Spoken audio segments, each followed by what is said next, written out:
And welcome to the Committee of a Whole meeting. Today is Tuesday, March the 23rd, 2021, and the time is now 9 o'clock, and we'll go ahead and begin our meeting. We do have a lot of items on the agenda today, and we also have two site visits today to the Macon-Bibb County landfill, as well as to a convenience center located just across the line in Monroe County. So we'll begin with the approval of the minutes. We do have a quorum here today. The approval of the minutes. This time we'll have a motion toward the approval of the minutes for the Committee of the Whole meeting on March the 9th, 2021. Can I get a motion? Motion by Commissioner Wilder, second by Commissioner Wynn. Any discussion in that regard? Hearing no discussion, all those in favor of the motion, please say aye. Aye. Opposed, nay. That motion carries unanimously. We'll move on to new alcohol beverage license. This is the alcohol beverage license located at Chevron Mart, located at 1106 Rocky Creek Road, Macon, Georgia 31210. Commissioner Watkins. Yes, thank you, sir. And I guess I still had outstanding questions pertaining to I'm understanding this is a change of ownership. Okay, thank you. I wasn't sure who the representative was there. Good morning. Good morning, sir. David Hollingsworth, Smith Hawkins, Hollingsworth, and Reeves, Macon, Georgia, on behalf of the Chevron Food Mart. I think we're here for a permanent license. We have all the licenses in place. There was some issue about whether the lottery license had been issued. We presented that to the county. And so I think the issue at hand would be that in the past, there was a gaming issue with regard to this site. And the gaming license is not going to be issued for this site at this time. And I think that was your question. So I'm to understand that there was an issue with coin-operated gaming. Yes, sir. And there will be no license issued at this location, and coin-operated gaming will not take place. The new applicant has not been allowed a license by the gaming. Now, I just So that was what was in the back of your mind. So two things that slightly conflicts with what the applicant's wife or husband said here last week, and I thought we received a license from Coin Operating. I may be mistaken on that, Mr. McNeil. That's not what that was. I think the applicant last week did indicate that they had been continuing the gaming since the change of ownership for the last couple of months.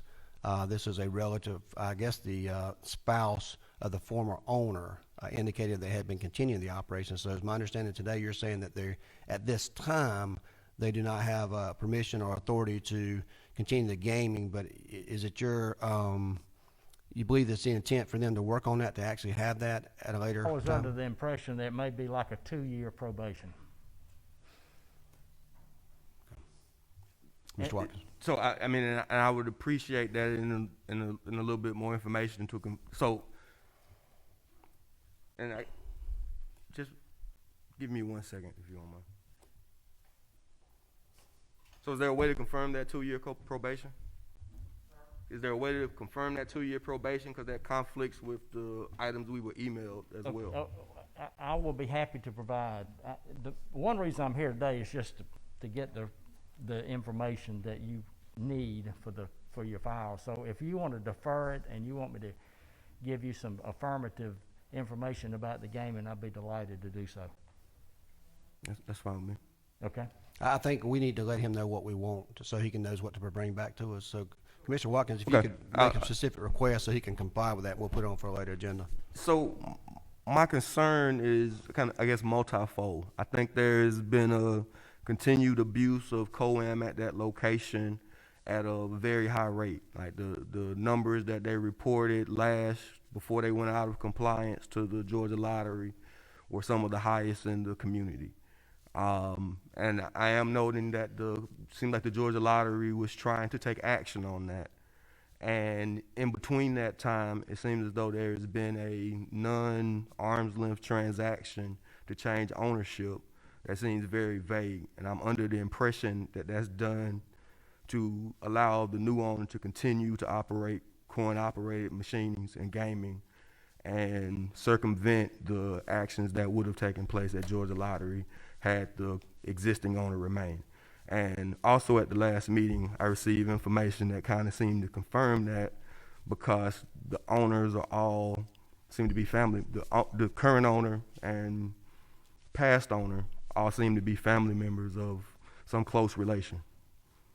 And it didn't seem like any material change of the way the business was operated, or even the the operators were going to change much. So those are my concerns. So if the situation at Georgia Lottery has been alleviated to their satisfaction and they're done, then yes, but I don't want to, and that's what it seemed like also that we received on email, that the new owners had received a coin-operated license from Georgia Lottery based on them being new, unrelated people to whatever happened. So those are my concerns. Is that somewhat clear? Okay, I think the record is unclear, and there is obviously some language barrier, so let me try to get it clear. Okay. But it appears to me, though, if we have our licenses from the state lottery, it appears that we come under the purviews of the county ordinances, and we would be allowed to operate, whether there's gaming or not. Is there a different opinion amongst you? Well, I think that's a legal determination. That has nothing to do with Commissioner Watkins' opinion on whether or not he wants to support the renewal or not. But I think we're on the same page. If you can get that information for us, we're going to defer this to April the 13th, our regular committee meeting, and then I'll have Commissioner Watkins get specific questions to our county manager, our attorneys for you, and then we can be prepared to answer those and take a final vote at that time. Okay, I appreciate your endeavor with regard to this application. Thank you, sir. Thank you. Appreciate it. That item's still on the table, by the way, so nothing need to be done on there. We're going to move on for items for financial consideration. Item A is a resolution authorizing the acceptance of a Violence Against Women's Act grant for programming year 2020 from the Georgia Criminal Coordinating Council in the amount of $50,000 with no local match requirement.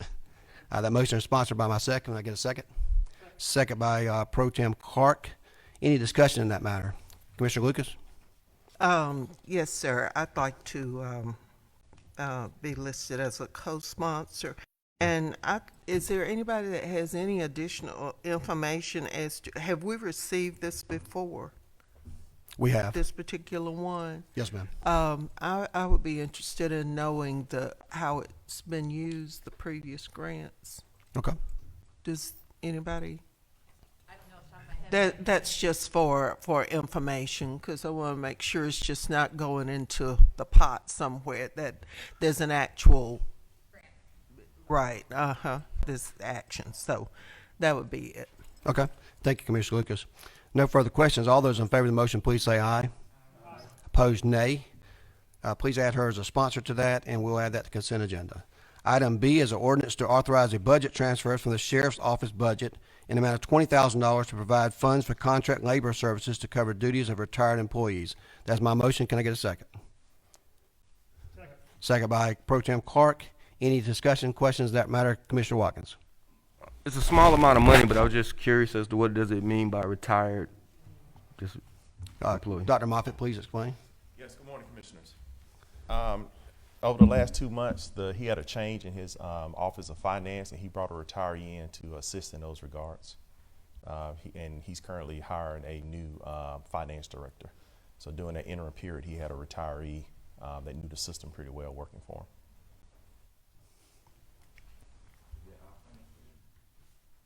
Again?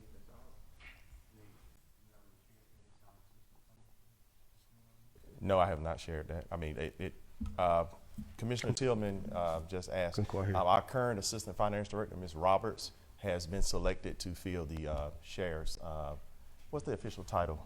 CFO? What's the sheriff? Financial manager position. So Ms. Roberts actually started over there on yesterday. To answer your question, Commissioner Watkins? Thank you. Seeing no other questions, all those in favor of the motion, please say aye. Opposed, nay. That motion carries, will be sent to consent agenda. An ordinance to authorize budget transfer from the Sheriff's Office budget fuel line items to the vehicle repair line item in the amount of $25,000 to fund repairs to vehicles for the Corrections Division. That's my motion. Can I get a second? Got a second by Commissioner Howell. Any questions in that regard? Commissioner Watkins? Just curious, is this for outside contracts or vehicle maintenance? We've gone back and forth with that over the years. Yes, sir. We have gone back and forth, and yes, sir, this is for outside contracts, but the sheriff is making a stronger effort to use vehicle maintenance in-house when appropriate. But yes, this is for outside. Thank you, Mr. Watkins. Any other questions? Seeing no other questions, all those in favor of the motion, please say aye. Opposed, nay. That motion carries, will be sent to consent agenda. Item D is an ordinance to authorize a supplemental appropriation from the probate court costs and fees, charges line items to the probate court budget, dues and fees, other line item in a total amount of $80,000 to provide funds for the processing of the weapons carrying license. That is my motion. Can I get a second? Got a second by Commissioner Wilder. Brief explanation on this. This involves no additional monies. This is simply a in and out pass through. Evidently, they've had a lot more license requests this last year than previously, and we still have 5 months left. So the probate court is making her best guess on what they anticipate the funds needed for it. But basically, these funds get taken in and they get paid by the applicant and spent out. So that is her request from Judge Paribas. Judge Lucas, I'm sorry, Commissioner Lucas. Thank you. I just, this is a related, this is related. In this chamber, it seems like a few years ago we had an explanation that people could bring, I know I'm stretching this a little bit, but it's kind of on guns. We were told that someone could bring a gun in that, according to, maybe the attorney can tell us where we are as far as, because we don't have any metal detectors or anything like that. So anyone could just tell us where we are as far as weapons in the chamber or in the government center. I don't know off the top of my head, but I can get you that explanation by next week. Okay. Huh? I'm sorry. I bought guns here. All of us were bringing our guns now. My bad. Commissioner, I can get you that information. Okay, because before we were told that, anybody could come in, that there was no prohibition in the state of Georgia as far as weapons are concerned. I think there is a prohibition, but we'll check on that for you. We have an armed guard outside that protects us here for these meetings as well as the general public. But I do know that there are some restrictions from going in, just like the courthouse. You can't go through the courthouse and take your weapon, although they do have a pre-screening process to make sure that you're not doing that. But I asked Attorney Gruber to get that information prepared for you for the next meeting. Thank you, Commissioner Lucas. I see no other questions on this matter. All those in favor of the matter, please say aye. Opposed, nay. That motion carries unanimously. Be sent to the consent agenda. Item E is an ordinance to authorize a budget transfer from the Superior Court budget, dues and fees, juror fees, line items to small equipment line items in the amount of $18,500 to fund flooring upgrades for certain Superior Court offices. That's my motion. Can I get a second? Second by Commissioner Wynn. Any question in this regard? Hearing no questions, all those in favor of the motion, please say aye. Commissioner Watkins, did you have a question? So not about that motion, but we just got through passing quite a few budget transfers of small amounts. And I remember last time we were here, the coroner's office said they had a budget shortfall problem, and I've now seen that several times on the news. I know also when we were here that we discussed, and I thought it was resolved, but I hadn't heard from it since, that the COVID CARES Act funds was an eligible place for him to, or for the coroner's office to use to offset those changes. But it still, as of the last time I saw something on the news, it still seemed like a stressful situation. Couple of things. Number one, these are moving within the budget, so these are not shortfalls, so they're different from Coroner Jones's request. So this is just moving items within the budget for, like I said, the Superior Court offices here. These are not that they run out of money and they need additional funds. So they're short on expenses. Right. But to answer your question, this is within their budgeting, though. They're just shifting money from one place to I mean, another. they're blessed enough where their offices have dues, fees, and those type of things, the nature of what they do. But on the expense side, they've had an overrun, Yeah. or a shortfall, or something short because we're here. Otherwise, That's certainly it one way could've to look at it. Or you can say that they're It's fair. Okay. yeah. Or you But- can say that they use their money properly and they're able to budget because they have more experience in the process, and et cetera, et cetera. But let's vote on this, and we'll talk about your issue just after this, unless it affects this particular vote. I thought we had voted. Okay. Okay. All those in favor of the motion, please say aye. Opposed, nay. Okay. Thank you for that. We are working with Commissioner Coroner Jones. We met his temporary need in regards to his overage that he has. It appears to be mostly overages because of mileage from some of his staff. Some of his staff does not get paid an hourly salary. It's not really considered staff. But they submit miles, so it's hard to budget that because you're not sure how many miles they're going to do. We are using the CARES Act money to shore that up for him, and we're trying to determine the amount of money to get him through May, and then have some discussions with him in regards to how to better situate his budget for next year. He has a shortfall every year, so I mean, it's one of those things where we have to take a look at.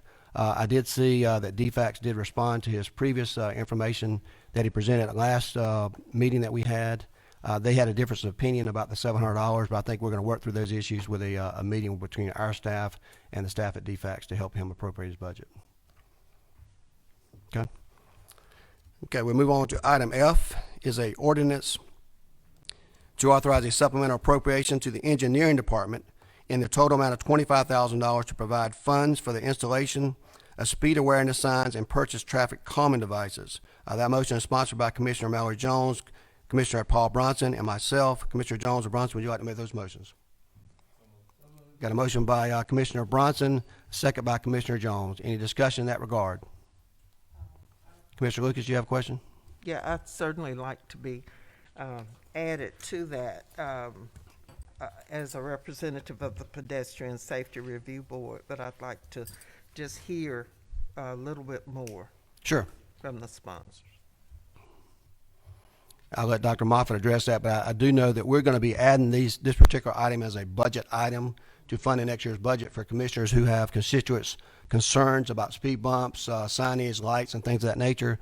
So we'll be able to run that similar to we do other programs to make sure that we adequately address the issues across the entire county with equity. Okay, that's good too. And on those speed bumps, people need to use that, the humps, they need to use that as the last resort because those just create a whole lot of damage to cars.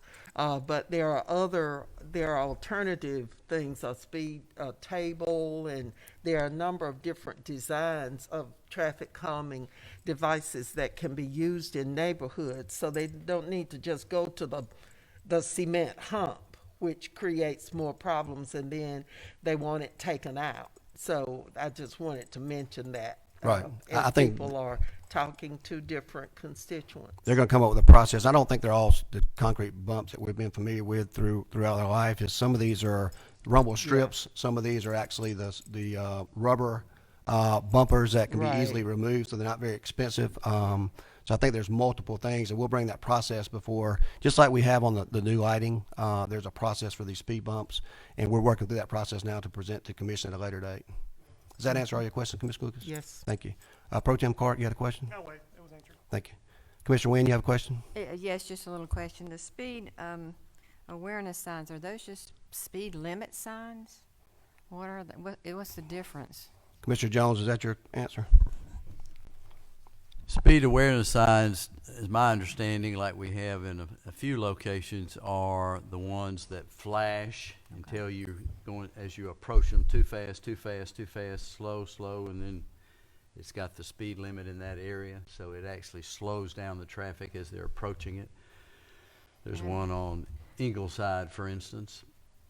I thought that's what traffic calming There devices was one on do. Wimbish, which Yeah. needs to be put back, but it's been out of order for several weeks. But So are those particular ones movable? Can we move them to different locations? you can. And is it run off the power of the sun, solar powered? Some of those are solar powered. Some of them are. I've seen them in other communities where they're great. They're solar powered and we don't have to worry about them. So some they're gonna be spread around the community and then can be moved if we need to move them? It can be. We're going to budget that as a expense item for next year's budget and allow commissioner input on that to determine if you've got needs in your own district. I'm very much in favor of it. I don't want you to think I'm not. I just had some questions about it too. And the speed bumps, we had an issue on Lock Choppy where they put in the speed bumps and it just about busted a car if you went over it slowly. I went and tried it. Right. And so they replaced it with something you can now straddle and not even have a speed bump. Yeah. So the replacement wasn't good either. Speed awareness sign is not a speed bump. Oh, I know. And the speed bumps are prohibited in many cases by traffic engineering because of emergency vehicles. So they can't, if it's a connector street. Just want it, they don't want in those. neighborhoods, want it to be the right kind of speed bump, hump, whatever it is. Speed awareness sign, it's a flashing sign. Yeah, oh, I've run into those before, Yeah. yeah. Thank you, Commissioner Wynn. Commissioner Watkins? Thank you, sir. I was curious how I assume a traffic calming device is something like a speed bump or a speed table or something like that, right? Yes. Okay. And how much per installation of those? How much does one of those cost? Dr. Moffitt? I'll allow Commissioner, well, not allow, but Commissioner Bronson, you want to tell them what you requested? So what we requested, for instance, as a connector road, right, being that we had a sit down with the safety department and so forth, what we're looking at doing is using speed cushions. We keep utilizing Cushions? speed cushions.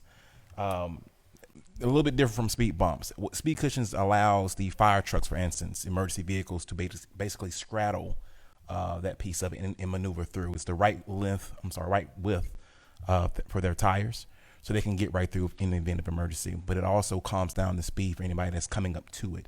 It doesn't do much damage to the bottom of the vehicle and so forth, and they're easy to install. Cost-wise, it's very cost-efficient on that end because you're looking at basically roughly in between the $2,000 to $5,000 for a set, and that set basically comes in threes. So, I mean, that's based on the budget that we have right now. I think we're pretty much good to go with that, and I'll yield to. So and help me out. So the $25,000 y'all have already earmarked the locations that you have in mind, or is there room within that $25,000 for me to add a couple speed cushions to Beaumont Heights and Monroe Street? There's a pad there. The reason we did 25,000 because we contemplated some commissioners immediately want to use them in other areas. I think originally it was like $7,500 and another. Right, it's $7,500 on my end. So we went ahead, instead of keep coming back, we want to go ahead and put 25,000 there. If you've got a request, we'll be happy to do the same. And we're trying to get the budget time. All right. So do y'all already? So yeah, motion to amend to add Beaumont Heights and Monroe Street. I think you're familiar with the Beaumont already. We got a couple emails on that Okay. one. I'll take that as a friendly amendment. Do we have a second? Second by Commissioner Lucas. Any further discussion on this regard? Commissioner Lucas? Mayor, it might be appropriate too, since you have an organization that works with this, and we have a consultant who provides additional information to the board, that we maybe have a short presentation on traffic calming and all of the different kinds of things that we have worked on, just to show everybody what's possible in your neighborhoods, because people don't want big old ugly stuff put in neighborhoods just to slow down traffic. But there are newer devices and methods that can be used in neighborhoods that are just as effective. Here in Macon, we've had bike walk that's gone and painted intersections, painted large drawings and things on the street. That's traffic calming, and that's something that we can consider. But there are a lot of things that you really never even thought about that are traffic calming. Narrowing the street, and putting in more parking on some area. All of that's traffic calming, and I think it would be a good idea for maybe a short presentation to everybody on what's possible. And then you can kind of modify and see what you need in your own district. And I just wanted to make that as a suggestion. Oh, I duly noted. I think that would be an excellent idea to have prior to budget time so we can kind of look at what we want to have. We can educate the public about that because I know in particular I have numerous requests for this children playing in neighborhoods and people flying through there and trying to educate them in the process. Actually, even many residents of Houston County have reached out to me because they have similar complaints there and saw that we were looking at doing some things here in Macon-Bibb County. So if you could reach out to your consultant and put them in touch with me, I'll be happy to schedule them on the agenda in the upcoming. Any other question on this motion? We have an amended motion offered by Commissioner Watkins. Yes, sir. Sorry, I just wanted to make a note in regard to Commissioner Watkins' proposed amendment to add the streets. The way this ordinance is drafted, it doesn't name any specific streets. It doesn't have any like specific traffic plans. So I think the flexibility is there. I don't think an amendment is necessary. That satisfy you, Commissioner Watkins? If we all have a gentleman's or a stately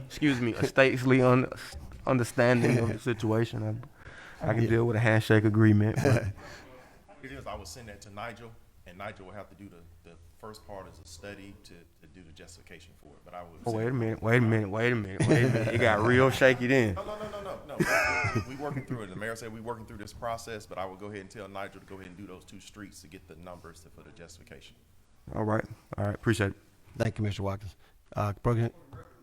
What would the sponsor's actual plan? Maybe that needs to be stated, because I'm clear on what I'm expecting, so make sure y'all are clear on what y'all are expecting. I think Bronson and Jones, you're aware of what you requested and what we're going to be giving you? These were not for specific streets, to my knowledge. Okay, thank you. Pro Tem Clark. Yeah, I just wanted to clarify finally that we have this ordinance sets up a process by which we, I guess, apply or flag places, like, because I've got multiple requests in the neighborhoods I represent too, Corbin Avenue, Bartlett Crossing, I've gotten a bunch of these. I just want to clarify that if right now we don't need to amend those sections in, we need to at a later date go to the county manager and say, hey, we want these areas to be addressed. Am I correct in that assumption? Yeah, we're going to come up with a process and let commissioners have input, and we'll determine a budget amount to fund those for the next year. Thank you, Commissioner Clark. We do have a motion and a second. No further question. All those in favor of the motion, please say aye. Opposed, nay. That motion carries, will be sent to consent agenda.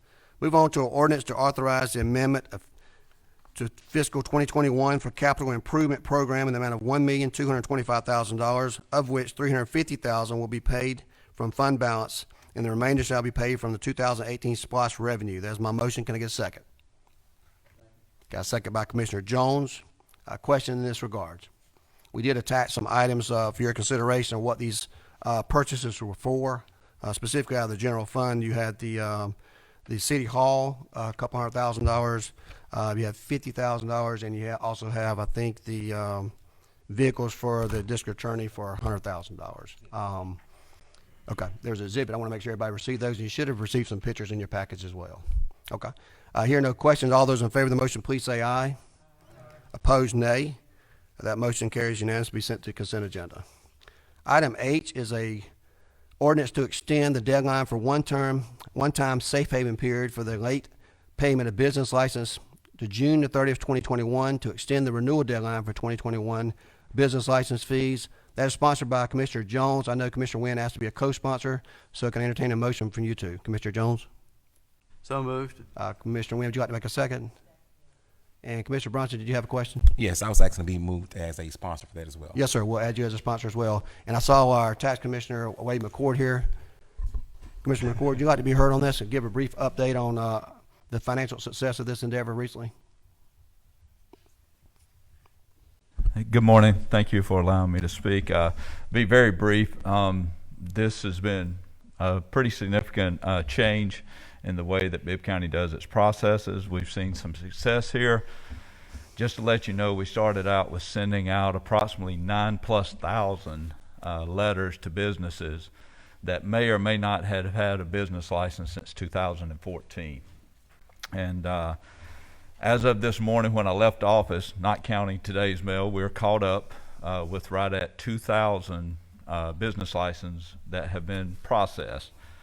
However, we estimate, really no basis for this, but we're estimating just by past numbers and some hypothesis, to be honest with you, that there's probably about 5,000 to 7,000 businesses out there that are active in Bibb County, actively conducting business. But again, we're sitting at 2,000 that have renewed. And so Commissioner Jones's his amnesty period got a lot of good buyback and feedback, I guess, from the community, showed some goodwill with the commission. And looking at the numbers that we have and hearing businesses that come in talk about how their business was affected by COVID-19, with the realization that we've collected right at 1.6 million so far on just business license, general business license applications, with tens of thousands of dollars being past delinquencies that that people are paying. We actually, just a note, I won't name the business, but we had a very highly trafficked fast food franchise that's downtown Macon that just never realized they hadn't renewed in 4 years, and they paid us $10,000+ for their past renewals. So with COVID-19 and everything else that we've withstood for the past by a year, I think it's a good show of I guess allegiance to the community and everything like that for y'all to go forward with this, and I appreciate the opportunity to help and assist wherever I can. Thank you, Commissioner. All right. Commissioner Watkins, you have a question? And no problem with the we call it the amnesty period. Just more of a couple general questions. Because I always thought we had more businesses than 5 to 7. What was do you know of the number of actual renewals or the amount that we received last year in total? We have not been able to identify that with the data that we've pulled over from business license. We have seen where payments are made and businesses. Like what else would the data tell us other than how many clients we had and how much money we received? It just seemed like the big two things. I may be mistaken. Yeah, I mean, money is there, and that's reported through your audit and everything. But as far as the number of actual business licenses, we have not made. We've got a number of right at 6,300, I believe it was, thereabouts, and don't quote me on that number, that were renewed last year. But some of those had 2021 deadline dates, and of course, it's supposed to be deadlined in 2020. So not all the data was accurate, so I'm hard pressed to put a number on something that I can't control. Our process is building a new database to where we can have those numbers at the drop of a hat, and they're definitive numbers that I can stand behind. And you don't do in the issuing of tax bills every year for property, you don't delineate between residential and commercial and industrial? No, tax bills, when I can tell the difference, but we don't delineate. We have 68,346 parcels, and those are made up of residential, industrial, agricultural, and other strata, but we do not differentiate. There's no report that says how many parcels are agricultural, how many are residential? I can have that report. The answer is yes, out of my database. Unfortunately, like I said, the New World database, we weren't able to migrate any of that information forward. That's why we did a shotgun approach to the renewal letters, sending them out to any and everybody that may or may not have had a business license. Just as an example, yesterday, I believe it was, business come in and we were looking everywhere. He said he had renewed. He didn't have a business license, which he didn't have a copy of.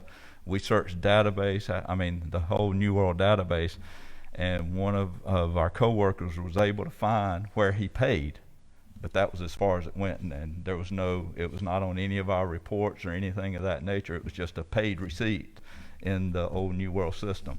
So I'm curious, because I know New World is a fairly large, big organization, robust, hundreds of cities use them. The level of who accesses the New World system to pull data, and have we invested in high-level training for them? And can we? I know there's a lot of and maybe we do every month. I was just asking. I can't speak for other areas. I can tell you that when we first started this process, right at a year ago, when you all voted for a business license to come over to me, I will tell you that we sat down, Ms. Juhan with the IT department, contacted New World representative that did an in-depth training with us, and they saw flaws in input and things of that nature, and the gentleman himself could not give us answers in the questions we were asking about definitive businesses and things of that nature. So training wise, I can't speak to that. Maybe. No, you said it. Okay. Other than that one training session, how often do we engage? I couldn't tell you that. I don't use New World. Okay. When my relationship with New World as far as business license ended when we approached them after confirmation from the commission. We wanted to go to an online version to be able for taxpayers to be able to renew online, to be able to do the whole process online instead of submitting documents after documents year after year after year, the same things. It was cumbersome. So when we approached them about using a credit card company that is nationwide that we use, they took 3.5, almost 4 weeks to give us a response. He can vouch for this, to give us a response, me personally, and I told them this, that I think they were stalling because they knew our timeline so that they could launch their new software supplement that would take credit cards online. Has a working relationship with the company I use, but New World chose not to use them. So help me out. So New World is not the database that you use. That is correct. Who do we use now? I use System Automation, which is the process that I have is my license one. They actually wrote it for us. They have 30 million users nationwide. They are primarily in, I think, for every board they have. They are strictly licensing software. Okay.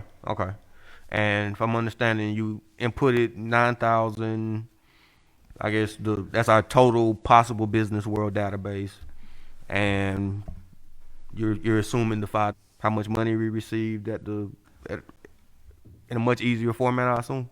It's very much easier to allow taxpayers to renew online next year once this database is built for all people who are renewing renewing this year.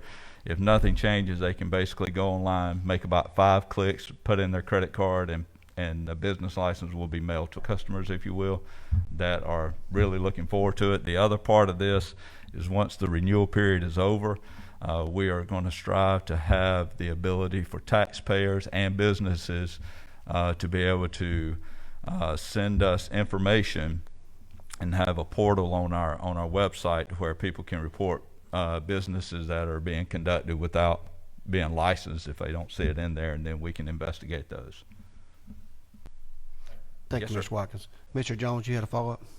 Just back to the ordinance, Commissioner McCord, and I appreciate you coming in, and I appreciate Frank Howard working on this. The success of this, just for the commission's sake, has been outstanding based on increased collections. You told me not hundreds, but tens and tens of thousands of dollars have come in due to this. And what this simply does is, many of the business community has told you, we're scraping, trying to make it with the COVID, and an additional 90 days would help us recover and should continue to increase collections, which was the whole point of it. Correct. Is that correct? Yes, sir. I do believe that. Like I said, I think the goodwill part is there. If y'all decide to pass this, businesses are out there actively working to get their business license done, I'm assuming.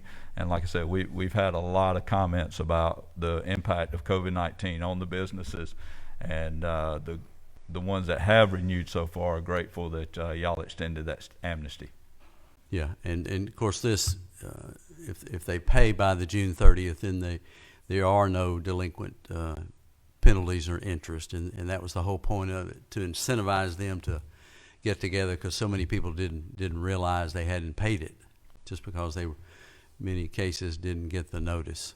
Correct. Yes, sir. Yeah. Okay. Thank you, Mr. Jones. Commissioner Lucas?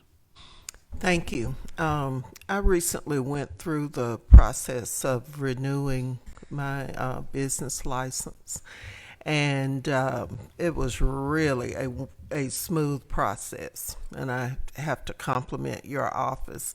All of the operations, you know, where you get your tags, when you pay your garbage, all of those things I've noticed have gone very, very smoothly. So I want to say publicly how pleased I am to experience that kind of thing. I knew we had a lot of problems, a lot of things that needed to be more user friendly, and in your office I found that. And one or two little glitches were straightened out, you know, by your staff. So I want to express that. And you've already answered the other question about why this is important to do this, because people could look at it as you do our forgiving monies that we need to be taking in. Really, that's what we're doing. But the bottom line is that it's going to help us in the long run. So I'm prepared to support it. Thank you so much. We have great coworkers down there. Thank Mr. Wynn, you had a follow-up? Do you have a comment? Yes, I do. Thank you. Thank you, Commissioner McCord, for coming in this morning with your time and your efforts. You are doing a good job down there. Met some of your staff, and I think they're very good at what they do and want to do a good job. Just from my understanding and for the public's understanding, so if you've gotten in about 2,000 and you sent out notices or tax bills on 9,000, Yes, ma'am. what's the follow-up plan on those? I know if we approve this, we're extending their time to come in and pay up their bill, really. But what do we do other than that? And you say we can also report businesses we see without a license too, if they don't renew them.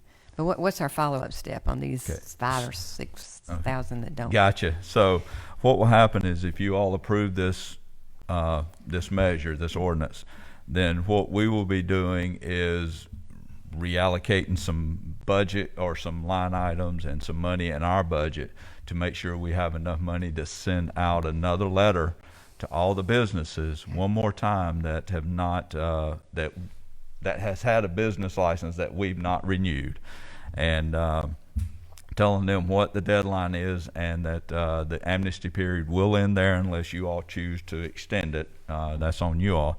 But that the amnesty period will end there, and that penalties will go on not only for the current year, but based upon the ordinance and your past ordinance, then all delinquent years will be owed as well, as far as the interest and penalty, which is quite significant. Automatic 10% on the admin fee, and then 1.5% monthly. And if you're talking about a business who is, for whatever reason, hasn't renewed in 3 or 4 years and they have a few employees, that's pretty significant. Yeah. So we'll be sending out another notice to make sure that we capture as much as we can and to get people to be notified. And then for your other part of your question about the reporting side of the house, we're working with System Automation, which is the company, to have a link or to have a spot on our website where it can be reported, and then whatever needs to happen after that. It is going to be a little touchy, and we'll be working with legal to do that, to see where the extent is that we can go out there to question businesses. My job, I don't want to be seen as harassing folks or whatever, but I believe that if we do our research with databases, Secretary of State, and other databases, and finding out how properties are zoned and things of that nature, we can probably solve a lot of the issues with just a phone call. Okay, so if we approve this, which we will in a few minutes, you're going to start sending letters out April 1st or something like that? I'm going to try April 15th at the latest. I should have enough time to pull in all the data of all the ones that have issued, and then run some queries with the 9,000 that we sent out and try to balance it all out. But yes, ma'am, there will be another letter go out that gives people plenty of time. So that gives them 2 or 3 months to come in and try to yes, ma'am, probably in 45 to 60 days. Again, thank you for what you do and your hard work for your staff down there. Thank you, ma'am. Yes, sir. Just wanted to echo my sentiments. It's interesting you brought up something, brought something back to my attention when we were dealing with New World on the former administration. it was said that Superior Court Clerk office was the only one that didn't fall in line for New World, and they were kind of ridiculed as being an oddball. But to sit here and hear you just say some of the things that office said, just I guess justifies, you know, how some departments are looked upon. And so I know that they're using the HR's New World, but that case management has been an issue for a lot of folks. So it's just good to hear you say that, because until you just said that, I never heard any other department say that I just thought that was the only Superior Court clerk that was not using New World. And you the first one outside of her in that office that have said that publicly. And so this hadn't been a great system. And I know we're talking about something else, but you just brought that memory back of how we look at and treat certain department heads versus others. And you're the first one outside of that department I've heard say that. Yes, sir. So you just lent some credence to something that you don't even realize that what you just did today. No, about that system. And I know it's not perfect, but I know our HR uses it and some of our other departments, but your office and Superior Court Clerk office seems now that y'all might be the ones that just understand that these folks wasn't doing what they supposed to be doing. But we were sold this thing on New World, and everybody had to learn it. But what you just said is appreciative. Yes, sir. We do use it for HR purposes and through the finance system, so that it makes everything run smoothly with y'all's reporting and with the HR section and everything. But I can tell you that my limited experience with it, with the business license, when they tried, in my opinion, hold us hostage to get us to come to there because of time constraints, I was done with them. But that's just my opinion. Thank you, Commissioner Tillman, and thank you, Commissioner McCord, for everything you do. We do hear great things about your office and our personal experiences that we have. I've been very successful this year. We look forward to a time next year when we can get accurate information based on your 1 year taking over the license, as well as the alcohol fees. So I know that you collected the money, but the money didn't really correlate with the number of licenses we have, and that's why we started this process of seeking there. So we certainly appreciate you coming here today and spending your time with us. We do have a motion and second and no further discussions. All those in favor of the motion, please say aye. Opposed, nay. That motion carries and be sent to consent agenda. Next item is item I. We have three sponsors on that, Commissioner Jones, Commissioner Bronson, and Commissioner Wynn. This is a resolution requesting the issuance of a request for proposal, RFP, regarding the installation and maintenance of surveillance cameras to deter littering among public roadways. One of you give a motion on that? Got a motion by Commissioner Bronson, second by Commissioner Jones. Discussion? Commissioner Wilder. I'd like to be added to that. Okay, Commissioner Wilder would like to be added to that. And Pro Tem Clark? Added him. And we'll have a question from Commissioner Jones. I see Commissioner Howell as well. Just a comment, and I think Tim Wilder's here, our director. I just wanted to ask him if he'd come up just a minute. That's what happens when you show up to a meeting.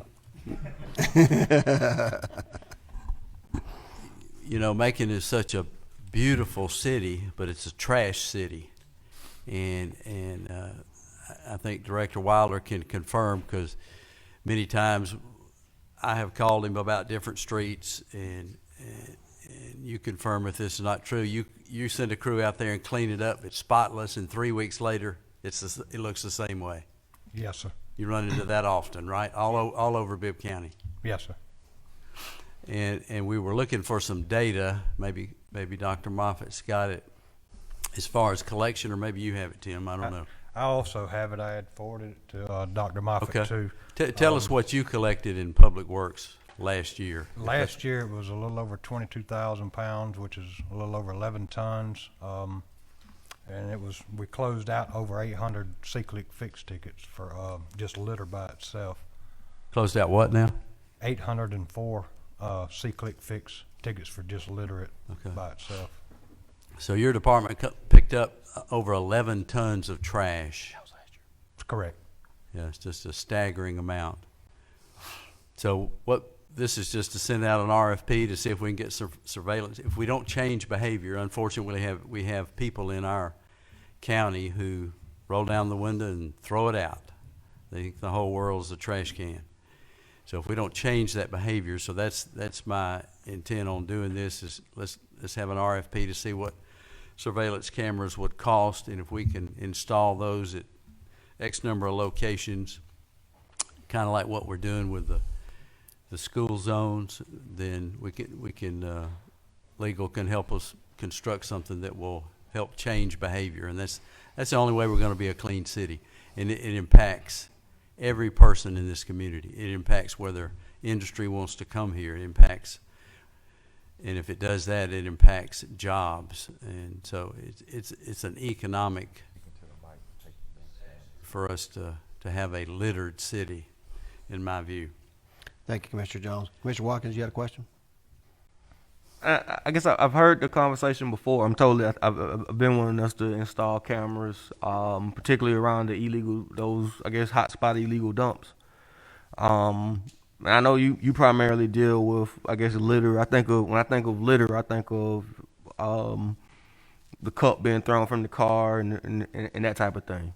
That's correct. That's primarily what you're doing along the roadways. But that, and we also teamed up with solid waste and Parks and Beautification to tackle the illegal dumping too. Right, and I guess so.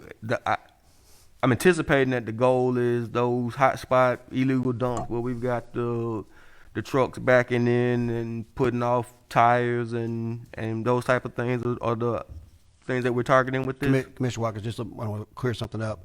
Code enforcement is handling the illegal dump cameras and video on that is already in process, and we'll be bringing something before commission on a budgetary item in the near future on that. What I think this RFP does is trying to determine where we're getting all this trash from and trying to deter trash that we see people throw out the window. A lot of stop sign curves. I mean, people, every curve you go to, you're going to see trash because they think they're out of sight, out of mind. And I think at a lot of the stop signs, and we know the areas, and certainly we're going to depend on the community as where the commissioners to tell us where those areas are. And this is it's an RFP, so we don't know what they may bring back and what they may offer right now. So we're speculating, but it is a good first step getting this out there. It strikes me that in order to catch that level of criminality, littering, that we would almost need 360 view of our city at all times. Like that's a lot of cameras to be able to do that. Like we don't even have enough cameras downtown to catch people breaking in cars, and that takes, like, the cameras we have don't exactly hit the right angle and all darkness and all that. So again, kid walking down the street throwing his McDonald's bag on the ground is going, the level of hours of film that need to be recorded. Like, again, the reason we really hadn't expanded much on the Georgia, and the best thing we have is the Georgia Power Light Pole site view cameras, which we can professional service out. And that's what the sheriff's office has used and is using, and they provide. But our hold up there is that we can't afford I think we got like 15 now, and haven't been enough political will because of the dollar amount to just double that or triple it or whatever. Yeah. But anyway, I yield. Yeah, that's not entirely correct. The sheriff says he has all the money he needs to do those. We're just working through the process with Georgia Power, but we try not to advertise that to the general public because it poses a lot of security issues as well as investigative issues, just like this particular process here. This is criminality that you're trying to affect with cameras, so the sheriff's office would need to write the ticket for, at this level, litter. Like, and again, the cameras that he has, he's barely able to cover the big crimes. Like we were talking about the scale and range of crimes, I think a couple of weeks ago. Like the cameras that he has currently is barely enough to cover murders and the big things, people getting hurt. And now we're trying to install enough cameras for all of it at that point, because this is the hours of film, the days, the processing. Y'all have to take this film to court of this exact person with a lawyer and everything about litter. I guess we require the same level. But anyway, I understand. We're just trying to keep the honest folk honest. You're not going to deter all the criminals out there, and it's not our intent to videotape the entire county. But if they don't know where they're at least the people who, that's why you have locks on the doors. I mean, I'm not going back and forth with you, Commissioner.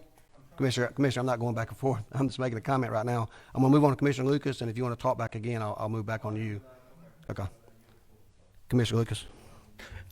Yeah, I have a similar concern about the numbers, but this is just a request for proposals. Right. And I think it's probably going to be impractical for us to install and maintain surveillance cameras for deterring littering, because as Commissioner Watkins stated, folks are littering all over. I think the measures that are being put in place now, the cleanups, the people turning in spots where they see litter, and the city's focus on cleaning up, I think those things are working. I think they'll continue to work. I just think the cost of putting cameras everywhere that you need them will be an expense that we just can't imagine. Because I would like to have littering stopped on every street in every neighborhood that I represent. And I'm sure everybody else would as well, but that's not practical. So I'd be interested in knowing what comes back as far as information on this. I don't think I can support it because I really do think it's not practical for us to do this, because I think it's going to show that the expense is just it's not going to justify us doing it. I think the RFP is just a request for proposal, and it's free. So I'd appreciate it if everyone would at least allow the RFP to go out and see what it brings. And I got Commissioner Bronson's light on, but I just want to say that I think it's important that we look and see what cost, if any, there is. It's not really to issue a bunch of citations, but I think we need to understand as a body what's creating this trash. Is it the trash truck? Is it the pickup trucks that have stuff flying out of the back of their trucks? Is it people going down the road and throwing it out? Is it our own people cutting grass and cutting it into 12 pieces when it started out as one piece because we haven't picked up the litter? I think it's important to get some of these high traffic areas to determine how it's being distributed so we know how to tackle it and how to attack it. Because we don't want to spend a lot of money trying to attack it the wrong way before we understand what's going on. So in my mind, it's really, it may be a deterrence. I know we may not can afford a lot of it, but I would like to find out these particular areas that get cleaned up, and then a couple of days later, how it's there again. Maybe it's just the wind blowing it from somewhere else. We need to know how it's actually getting there. And I think this will actually help us do that. It's not going to be a policing area where we give everyone citations. It's really trying to determine how the trash is getting there. Commissioner Bronson?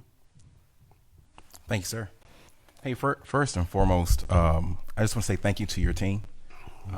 There has been a lot of movement in regards to getting areas cleaned, and I want to say thank you. Along the areas of Houston Avenue, Spike Street, and so forth, you guys have done an amazing job, and I just want to say thank you for that. Second piece of it is, our due respect, sir, we are not a trash city. We are a beautiful city with beautiful people. There are just some habits that we have to try to work to kind of break, right? So in the midst of doing that, the RFP here basically allows us the opportunity to identify key areas that we can go back in and say, hey, this is one of the hot spots. You know, we have some intersections that people decide to throw trash at. So if we can identify how we go about doing that, whether or not it's putting out more trash cans, whether or not it's educating folks and so forth on that end, then that's our job. As commissioners, as a team, I want to applaud you guys. I want to encourage you guys to continue doing what we're doing right now, and that's getting out there, rolling our sleeves up, and getting like in the dirt with our citizens and showing them that we're leading by example. So educating our citizens on See, Click, Fix, and doing those different projects throughout. So I just want to thank you for that.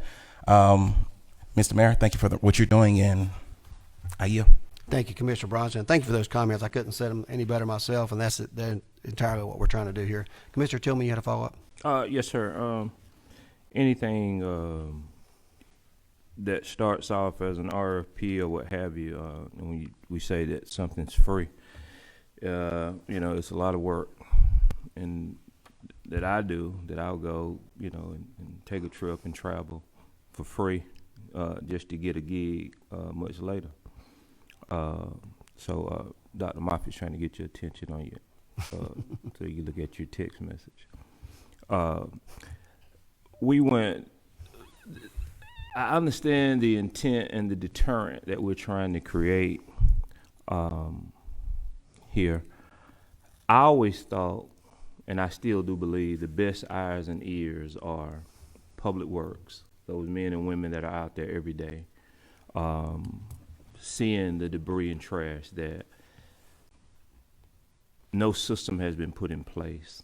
And I've talked to previous administration, I think I even mentioned it to this one, if every day the men and women that's riding these routes would come back in and simply take a sticky note and drop it in a box, and we designate a crew every day that this is where you go to clean up the next day for your dumping sites. We've gone to, we've got a group of folks, and I could name them. 3 of us are up here. Alex Morrison, I think even the assistant county manager, Julie Moore. We've all been to Denver and Greenville and so forth and see how these folks have done this stuff. I just don't think it's ever been implemented. You know, and I'll use Houston Avenue as an example as a street that Greenville, South Carolina has at 5 or 6 o'clock when the day ends. Those public work drivers are going out there dumping dumpsters and trash. When we built Fillmore Thomas Park a few years ago, we put these beautiful, lovely trash receptacles over there, same as over there now in Pleasant Hill, back there where this interstate is. They're beautiful back there. But nobody uses them because they don't know how to use them. They don't recognize them. They think they're decoration. So at Fillmore, we end up putting just regular dumpsters. So I don't know what the RFP is going to create other than, yeah, let me go and do this and I can do it for this amount now. So the eyes and ears of the neighbors, I don't think we need an RFP. Some of us have been around long enough, Mr. Mayor, and I think you probably know a lot more of these areas than a lot of commissioners now, where these sites are. Any site that people are dumping becomes a hot spot. They just create it. Where darkness is, where nobody's traveling, they just create it. My question is, you know, as new administrations come in, a lot of you guys have been in place for years. What have you done to create your own process of the illegal dumping and identifying this stuff? You know, everybody just wants to throw money at something. What have you been doing prior to? You know, all of a sudden say, oh, now let's go and create an RFP and do all this stuff. And that's one question. What have you been doing prior to this time? The other thing is, my understanding is, do we have dummy cameras already? And are we doing a test pilot over in Pleasant Hill right now somewhere? Or are those dummy cameras? Because we're saying we're going to send out an RFP and we want to put some cameras up. Hasn't somebody already from this administration, Dr. Moffitt, and put up some cameras there? And before you answer that, and we said, well, we don't want everybody to know where they're at because of some investigation thing. Yes, we do. We want people to, we want to deter crime. We want to deter this stuff. And so I think we ought to, and that's the conversation we have with the sheriff. But your point, the dummy cameras, are they in Pleasant Hill already, in a particular area, neighborhood? I do not want to mislead you, but I will tell you that, yes, I have gone on record saying that we have put dummy cameras out there, but the truth is no. But in trying to deter people and thinking cameras are out there, but I will say that we are in the process of putting real cameras out now. So And I think the dummy cameras or the real ones, I think it can all be effective. And I think this commission should put people on notice. Correct. That, and I think this administration has shown they're serious about cleaning up this community. But to hear, somebody say, well, we've cleaned it up and now it look the same. I think that's why we all have to be together and stand together on this issue. Not certain commissioners get together as a show and tell, but the whole commission, just like crime deterrent, we need to show a force, because I too appreciate Commissioner Brunson, this administration taking the initiative to show that they're serious about many other things that former commissioners that were here have been screaming and hollering about. Commissioner Jones and Wynn and myself and Lucas and Watkins, I mean, we've given y'all fits about this stuff in the last administration, but for whatever reason, it just seems, and maybe it seems that you haven't done nothing, or I don't know, this administration, for whatever reason, has publicized more of what they're trying to do. I think that's... And so that's why I want to go back to what was previously done versus what this administration is doing, because this administration now is getting all kudos, but some of y'all were here, prior to. And Well, so I'll let you answer that. Yeah, I think you're correct in saying that it's a reactive versus a more proactive approach. I think we've been very reactive over the years and taking calls. Secret Fix has been up and running. I think that with the new energy of the new administration taking a more proactive approach and changing some schedules and things of that nature, I think we're seeing the benefits of that. Matter of fact, what you saw when I was trying to get the mayor's attention was asking for 30 seconds to do a plug of exactly what Commissioner Brunson was talking about on April 10th. We're having a very exciting event in this community, Making Matters, where you can, we're challenging groups, we're challenging organizations, we're challenging everyone in this community to get out on April 10th and clean your neighborhood. Challenge your neighbor, challenge your church, challenge your fraternity, challenge your sorority, challenge the Rotaries.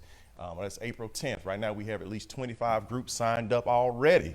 35 groups signed up already to do this challenge. You can go to Keep Macon-Bibb Beautiful organization, sign your group up, let them know what area you're hitting, and let's clean this community. Let's continue the cleanup effort. So that's what thank you for letting me get that plug in. I want to follow up, Dr. Moffitt. And here's a question, because and I'm not, going to do you like Joe Allen, former Commissioner Allen, and Ed Dufo, you just talk about years and years and years ago and all that. But in the previous administration, you guys, we had what we call a 5x5. Correct. Or if and when we went out, commissioners would be notified, and, to be able to show the public, this is what we're doing, we're cleaning up and so forth. Has that part of it changed? Because me personally, I laughed, and then I'm seeing some areas that are being just cleaned up and being promoted and shown by our PR department and so forth, that no commissioners are there, and sometimes only just the mayor. So what has happened versus the 5x5, and now that, when I say we as all the commissioners, because we are marketers and promoters of our own social media and whatever, to be able to show the public what we're doing. But it seems now that we're going out cleaning up, and we're either picking and choosing certain commissioners, or the mayor himself is doing. So in that 5x5, have we abandoned that program? Because it seems like, and I don't want to use. As the creator of the 5x5 years ago, yes, that program pretty much has been abandoned. And again, we proactively doing some other things. And I will tell you, it's pretty much the squeaky wheel gets the grease. It's not that we're picking and choosing. I will tell you that from my office and from the departments, we are being proactive with the information that we're getting. Commissioners, I don't want to put any commissioner on the spot, but I believe that a good number, you email me on a morning and tell me an area is hit, I am purposely telling them to restructure their day and go and take care of things. So it's not that we're picking and choosing. I'm just dealing with the information that's coming to my desk and trying to get it in a timely manner. Well, and the last comment, and I know we're in the committee session here. Last comment. It is just this administration, and you're a part of it, is receiving a lot of kudos, and rightfully so. And because of the trash pickup, and that is great. I think the community loves it. And the department heads, what I'm saying is, you guys should always have been creative. We wait until a new administration comes, and we say, well, we're energized and so forth and so on. Because you see it as in statements in the past, well, we got bigger fish to fry, more priorities and whatever. So is it the new administration? Is it the mayor that's pushing it? Because we as commission, the mayor's a part of the commission. We've all been pushing this for years. And so, and some of us are still here. So did we, is the mayor, and let's give it to him. If he's got all this juice and energy, let's give it to him. Let's give it to him. I would think. Is it him alone that's motivating everybody? Well, I would think the old adage, perception is reality. I think that the perception is the reality. The new administration has come in, and some things are looking different, and I think that people's perception is the reality. And this is the new norm now. Well, cleaning up until the perception changes, we're going to keep going. Right. And again, April 10th. Kudos. Making matters. I would like to see everybody out there cleaning the community on April 10th. Well, we give all y'all kudos. I hate to have to address some things you said, but I feel like I need to just briefly. A couple of things is I don't do this for credit. And let me clean up one thing is we have invited each and every commissioner that checked their email to each and every press conference and each and every cleanup that we have had.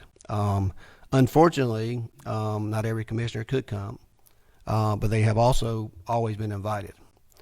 And to suggest that we only invite certain commissioners has no basis of fact. That's the only way I can say that. But and I don't want to point the fingers at previous administrations, because Dr. Moffitt never voted on this commission, doesn't get a vote. And to throw shade at the previous administration for not doing this job when you're a part of it, just to me doesn't make a lot of sense, because ultimately it falls on the back of everybody sitting around this horseshoe, including this person here. And we all should accept the responsibility, the blame, or the credit for it. So they did what they were instructed to do. He served at the pleasure of the mayor and his administration. Commissioners, if they have their agenda to clean up and to do these things, they need to get enough votes to get it done. And I don't know why it didn't get done in the past. I do know it's a focus of our administration, because it's a focus on the community. Each of those areas of the community that I visited, and many of you throughout your campaign, you had to hear the same thing that I was hearing, that we're not clean, that we don't pay attention. When you go to a particular area, Macon and Public Works and Solid Waste and Parks and Beautification are doing their job out there cleaning up. Trash has been there years, not just a few weeks.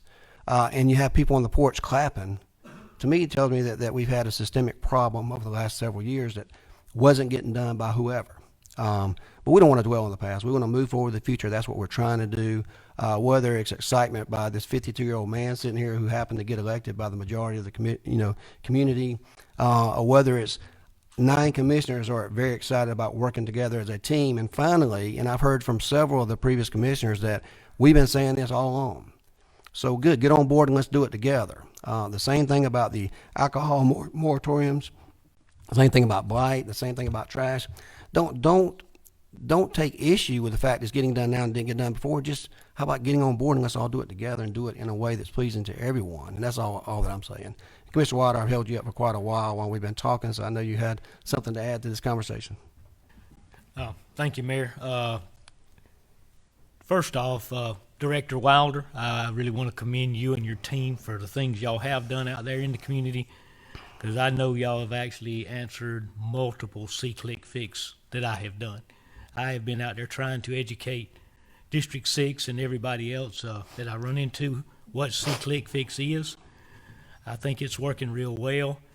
And to go on the record, just because you and I share the same last name, I just met you a few months ago.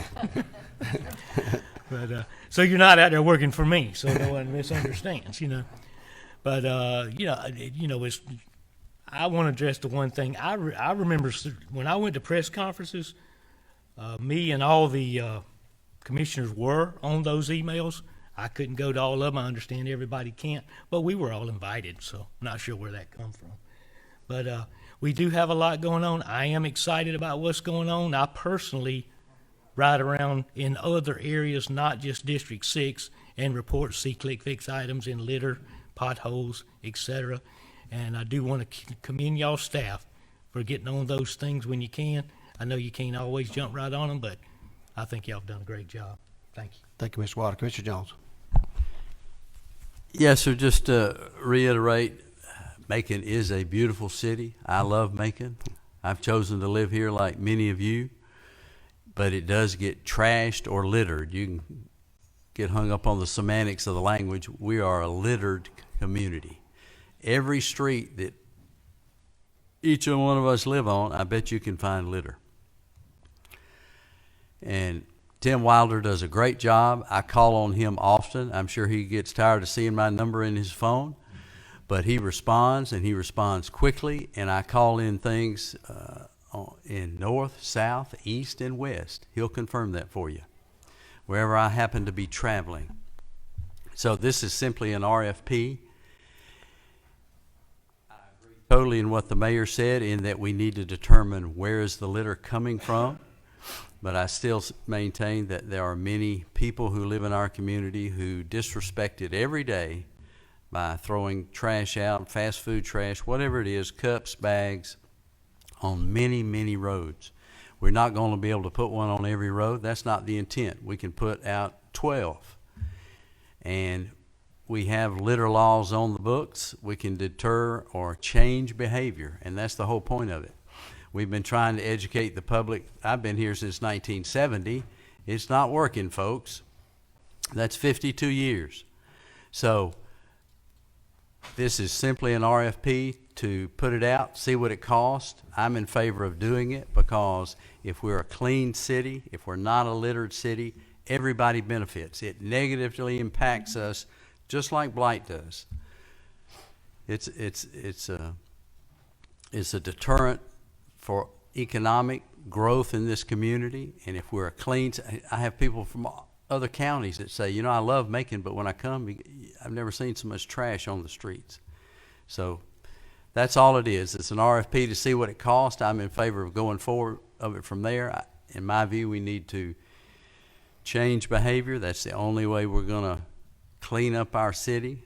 We have laws on the books. Thank you. Thank you, Commissioner. I got one final question from Watkins, and we'll move on.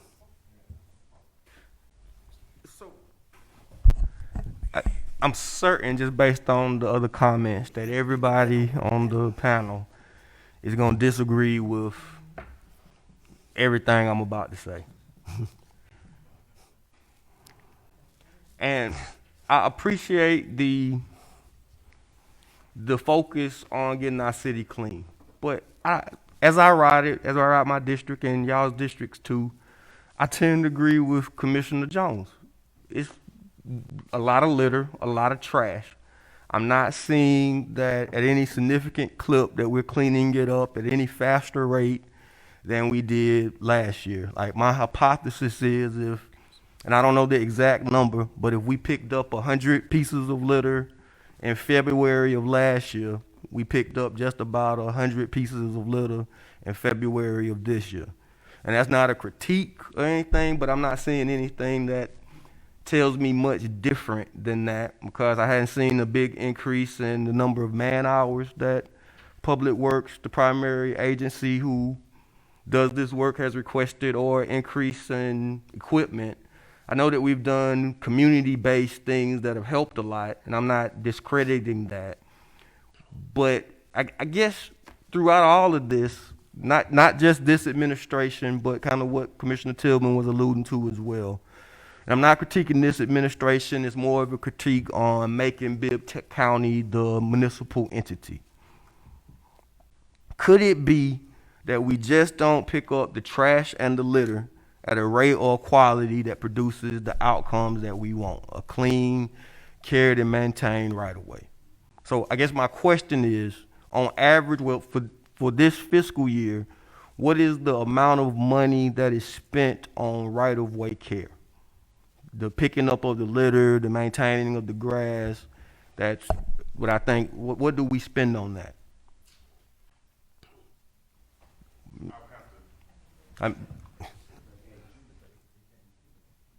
No, I mean, I'm asking, I know the director is here, that doesn't seem like there's a division responsible for this. How much is that budget? I would have to look at the three budgets that work on this. We do a little bit sorry, of is that parks, public works, and solid waste.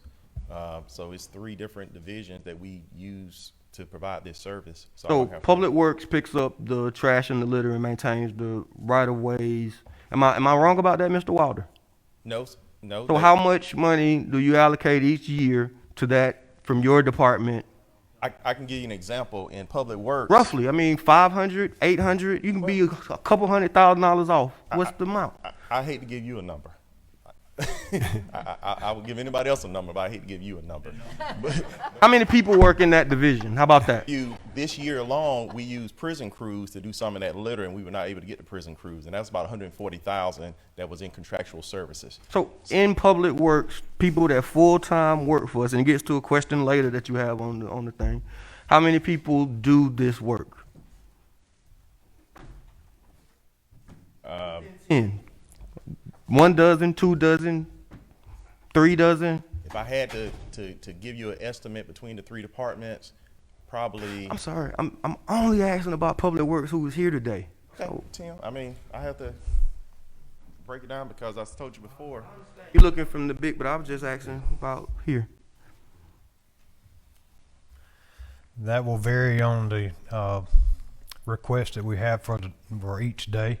It can be anywhere from 10 to 20, but I have to, pick and pull in different directions. So the right of way, is there a right of way care division or street maintenance division of your public works department? Yes. All right, and how much money is allocated towards that service? I don't have that number with me right off the top of my head. I mean, I can get with Dr. Moffitt and we can get it to you.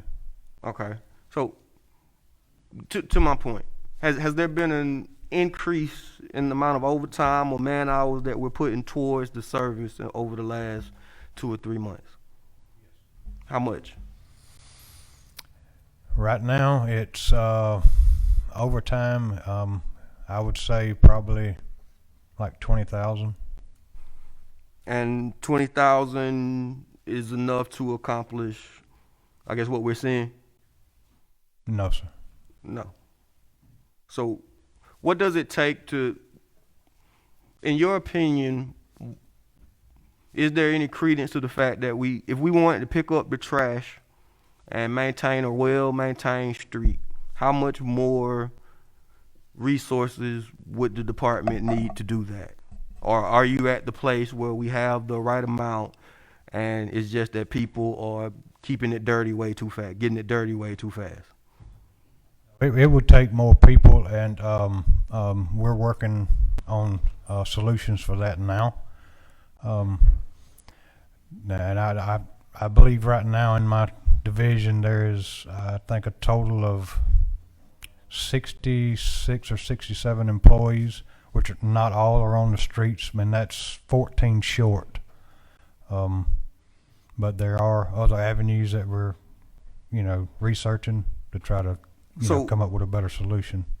So 10 to 20, these folks are on the route picking up stuff every day? Yes, sir. All right, and so how often does the person clean Pinona, for instance? Pinona is a touch and go situation because it's a state route. I mean, we try not to work on the state routes. Okay, so I'll use another street. How often do they Monroe Street in Pleasant Hill? Monroe Street mostly comes in through Cyclic Fix, and we go there, and when we get the tickets, and we try to, But that's a go reactive type of thing. Yeah, though. and we try to go, So- as we're in that neighborhood, hit the other streets that's in that neighborhood, even though we don't even have tickets on them. And then once we get back to the office, we'll, open a ticket and close the ticket right back out to show that we, worked on that certain street too. So, like, as a matter of like having a route that we clean every day, like if a street is on a route, how often is the route touched? Once a week, once a day, once a month?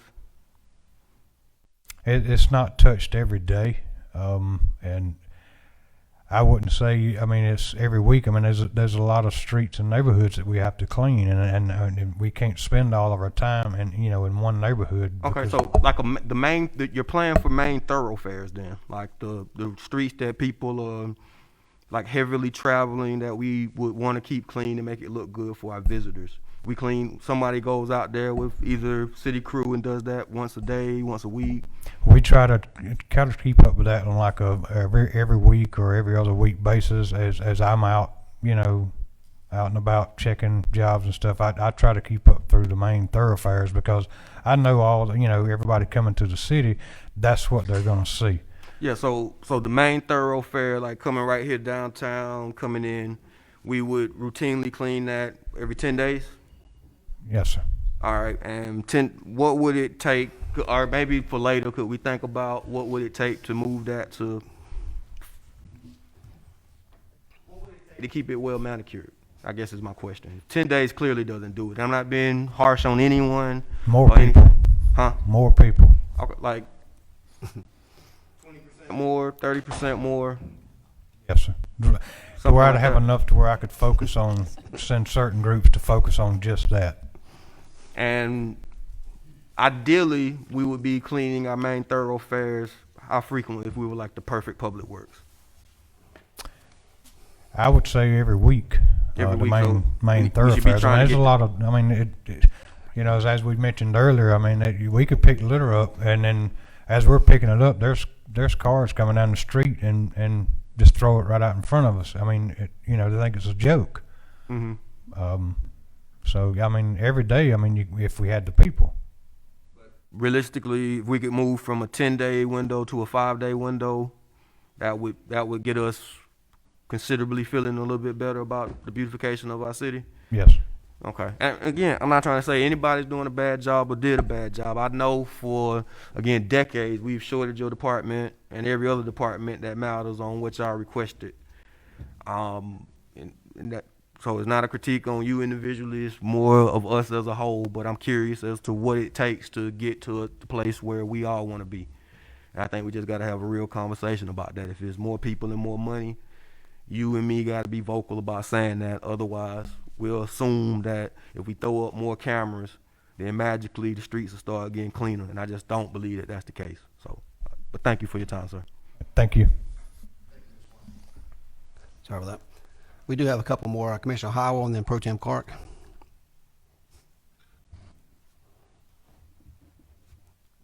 Thank you, sir. I have waited patiently for my time to speak on the matter that we started out speaking on that has got made this full circle around the courthouse now about everything else that doesn't involve what we're talking about. But since everybody else took time to do that, I'm gonna touch on two things that has nothing to do with what we're fixing to vote on. First, Dr. Moffitt, I don't appreciate you giving out my little secret on how I get things done in my community. But I do appreciate the service that you provide to all of us. All we have to do is send you a message, email, text. I will certainly agree with what you said. You get things done, and thank you, sir.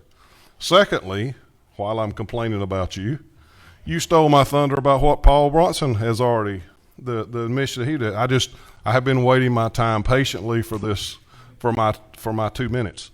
But yes, Paul, thank you, and it's reached out into all the whole county. I was at visiting a church Sunday night, and they've put a crew together just because of what we're doing. So thank you. So to get back to why we're here and the point that we're on, Mr. Mayor, I appreciate everything you've done to help clean up, and all the participation of all the commissioners and everybody else that's been involved. In my particular community, where I see that the camera would really work would be one example would be Goodall Mill Road. We have a lot of trash that just seems to continually pile up out there, and a lot of people are saying that it's flying out of trucks or whatever. If we had a camera there for a couple of weeks, we would know where the trash came from. To think that we're going to put cameras on every corner and stop every bit of littering, I don't think that's the intent of what we're trying to do.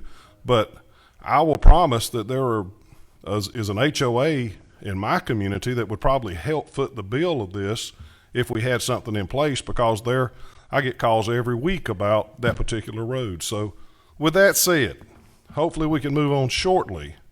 I am in full favor of this ordinance. Thank you. Pro Tem Clark. Mr. Wilder, will this measure, if we approve this RFP and then a reasonable proposal comes back and we approve said reasonable proposal, will this help you be more effective in your job? Okay, thank you. I'd like to move that we call a question. Okay. We have a motion to call the question. That's an undebatable motion. So all those in favor to call the questions, please say aye. Opposed, nay. That is the motion passes. This time we have a motion and a second on the request for RFP. All those in favor of the motion, please say aye. Opposed, nay. Excuse me? No? Commissioner Lucas says no. Motion carries 8-1. Thank you. Yes, sir. Just wanted to go back to, I think it's important sometimes for the public to realize, and my questions would be toward the Assistant County Manager, Julie Moore, because I don't think sometimes the public understands that Dr. Moffitt is our liaison between the mayor and department heads. And so nobody needs to think that we're just asking him all the questions or targeting him. And, you know, it's so easy to pull out all the negatives that people perceive or say, and we lose sometimes the positive of the compliments. But when a commissioner is on Facebook, Mr. Wilder, and somebody says, well, where are they at? What other commissioners? And you say, I don't know.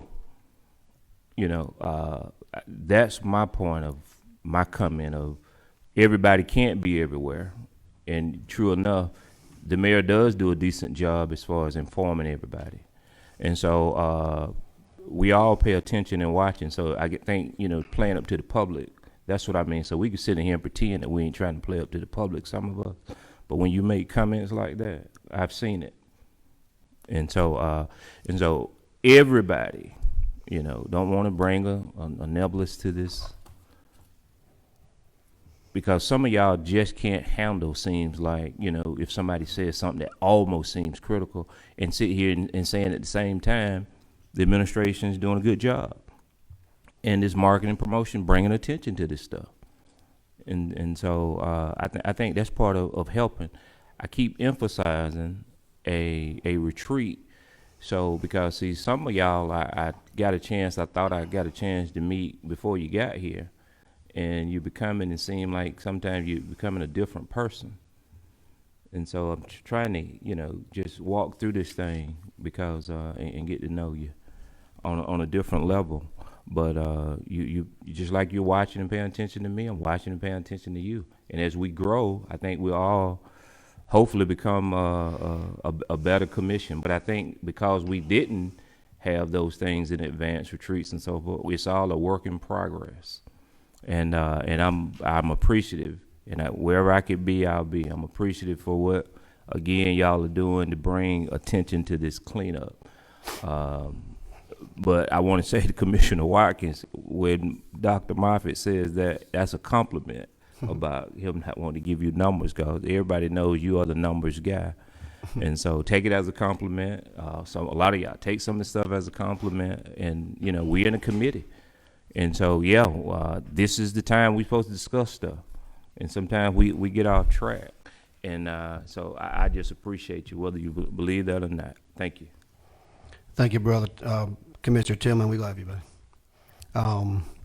We are going to move on to some other items that hopefully won't take as long, but I come to realize during my time running for office is that anytime I did a post on trash, I got a bunch of likes. So it tells me that people are very concerned about this issue. So we spent a lot of time on it, but it's good time and it's conversations that need to be had, and we can't move forward together and truly lead by example if we don't take those steps. So I'm okay with spending the time necessary to take care of the important issues because they're important to our community. I mentioned these other items, and they're all, these next 4 items on the agenda are different companies, but one the same theory. So if we ask questions on one, it should take care of the rest, but hopefully you've already read the materials and there shouldn't be additional questions on this. But just let me preface this by saying we have used temporary services already to do manual labor type pickup, trash, dumps, things of that nature. That's why I know we spent more money, spent more man hours, but don't always confuse with paying more hours is getting more work done. Simply just being busy and getting paid doesn't equate to doing quality work and more efficient work. And what I have seen, and I rely on data, the data suggests, and we keep up with this. I'm not sure what happened before me. I can't control any of that, but we keep up with data, and I know how much tonnage we picked up this year as opposed to last year. So I know there's a difference. I know how many community cleanups we've had this year alone compared to last year, so I know the difference. I know how many street sweeping dirts we've had done this year as opposed to last year, so I know the difference. But we can't continue to do this on this level without hiring new people or having temporary services.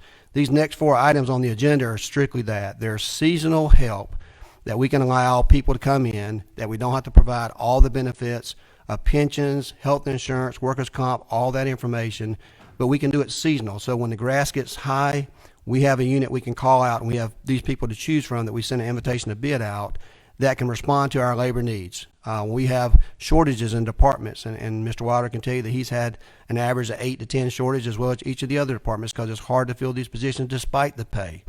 This is not work that people strive to do always, although it's good work and we have good people doing that work. We must use temporary agencies, and we put this RFP, you have all the information on how this is processed, how we put it out for invitation to bid, any questions that were asked, and what we asked to respond to.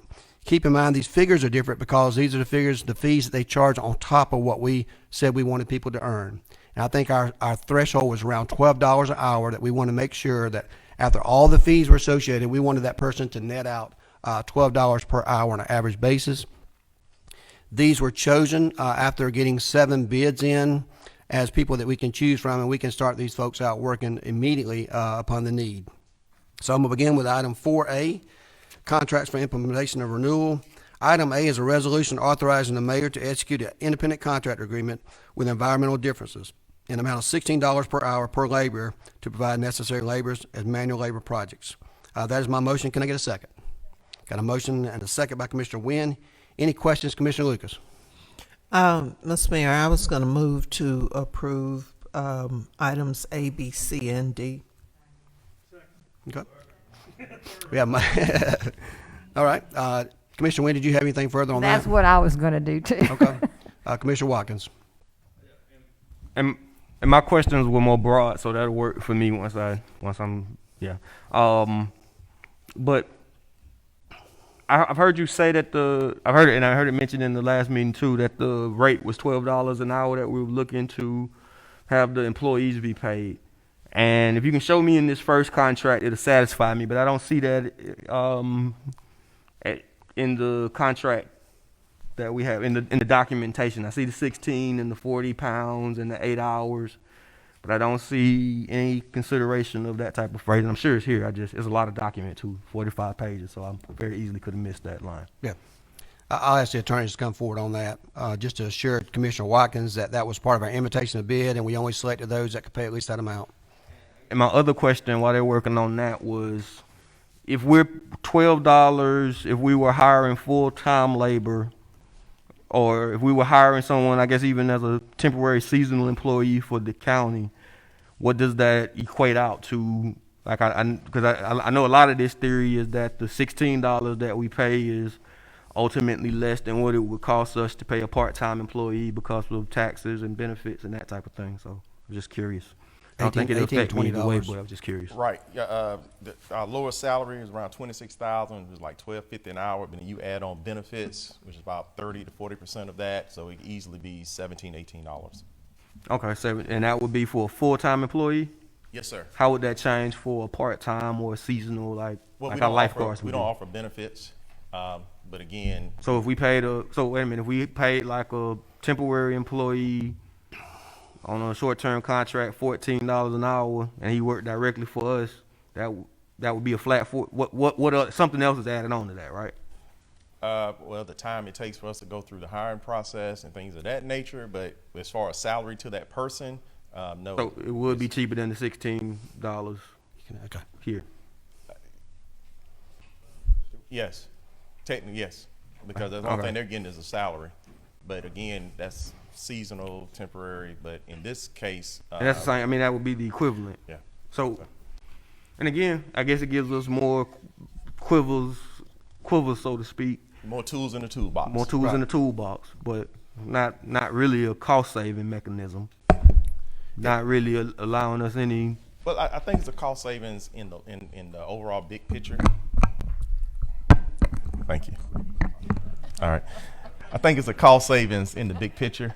Again, investment in the community, helping people get the jobs. I mean, but if we more wanted to readily empower available. people, we would pay them the $16 an hour or $15 an hour, and they could be part-time staff with the Macon-Bibb County, and that's way more empowering and uplifting than Well, again, it's a process also. When we talk about empowering people, we go through a whole regiment of hiring as we advertise, drug tests, background, things like this. These are people these are things we're clearly expecting out of our temp agency, right? Well, their process is different than ours, and they incur the cost of that process. We don't incur it. Payroll, all those behind the scene costs. So yes, they incur all those costs. Attorney McNeil, you want to answer that other question, or you want Attorney Groover to answer? So the contract incorporates into it the RFP that was published. And so just looking at the first one, on page 17, it's page 4 of the exhibit, page 17 of the PDF, it says vendors shall compensate day laborers at a rate no less than $12 an hour. That was published as part of the RFP, and that's incorporated into each of these 4 contracts, those terms and requirements. So if I'm right, that's the RFP that you're reading. Right, it's but the like RFP. we're not actually in the contract that the vendor has with us. He's not reconfirming that. The RFP is an exhibit to the vendor contract, so Okay. it's part of it. Yes, sir. So just it would have eased my mind a lot. It seemed like in that compensation section, if it would have covered such a thing. But that's because it's implied, and clearly everyone understands that it's implied. I'm not an attorney, but it's clearly implied. No one would make the mistake of paying somebody $10 an hour because we've clearly explicitly said 12 here. Right, they would be in breach of the contract if they're paying less than that. Understood. Yes, sir. Understood. Okay. Thank you. I think one other thing to add to this, not to belabor the point, is that each of these companies can provide anywhere from 10 to 20 people that we need. So we have 4 of these folks that we could, if we needed 60 or 80, we could get fairly quickly and easily. We tell them where to report at, how much it is, how many people we need, and we go accordingly to what they may have in their bucket there. But we can't do that. I mean, we've tried to fill positions for solid waste, parks and beautification, and public works. And with the turnover that we've had, we've been able to fill those positions. So it would help. And I think, Mr. Watkins, you have advocated for getting grass cut on a more regular basis. We can't do it with the staff. We went through some numbers with you to indicate how much, if we were to do that many times, how much it would cost. We couldn't even provide the personnel to do that on a hiring basis. So this is just to actually help us be more efficient. Whether we choose to use them or not, it's going to be based on the needs. It's not just these groups as well. Bowden needs grass cut out there. Instead of hiring a full-time person to cut grass at Bowden, you've got that. You've got the Public Works. We've also got, I think, Tobesofsky, instead of hiring a full-time maintenance person, and you can't use jail labor out there, they've got people there as well. All those folks are asking for people that we can't provide them as far as the number of workers there. So this goes to all of it. And I do believe we have a motion to do A, B, C, and D all at one time, and we've had an agreement on that. Commissioner Bronson, did you have a question? I'm sorry. Hey, just out of curiosity, where are we at with, my apologies.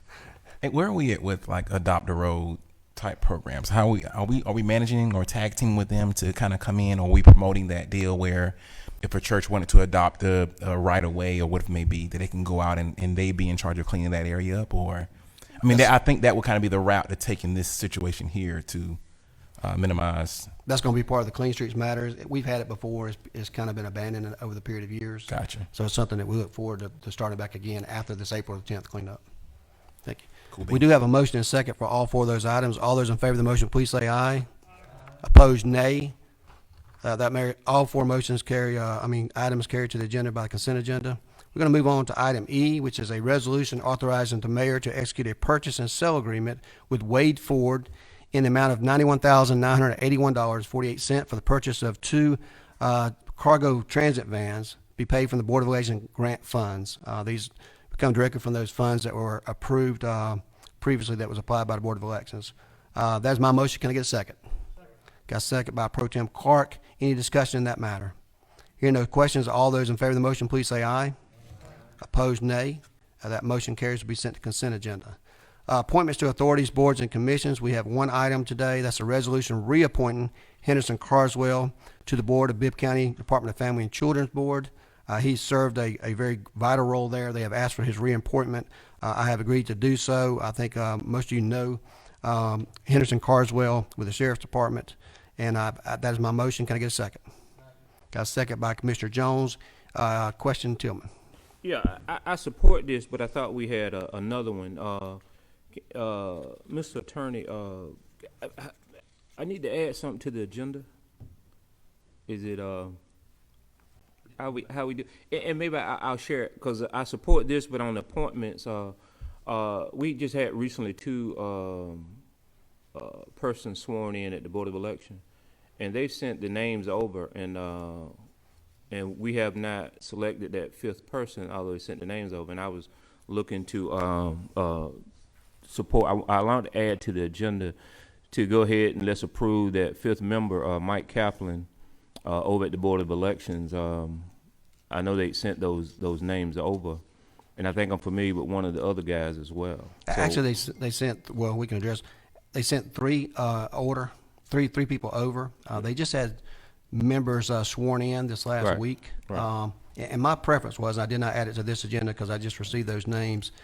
You've got 3 new members of a 5-member board that did not participate in naming the fifth member, and I think it's important to have them come on as new members and have a previous body bind them to a chair for the rest of the year.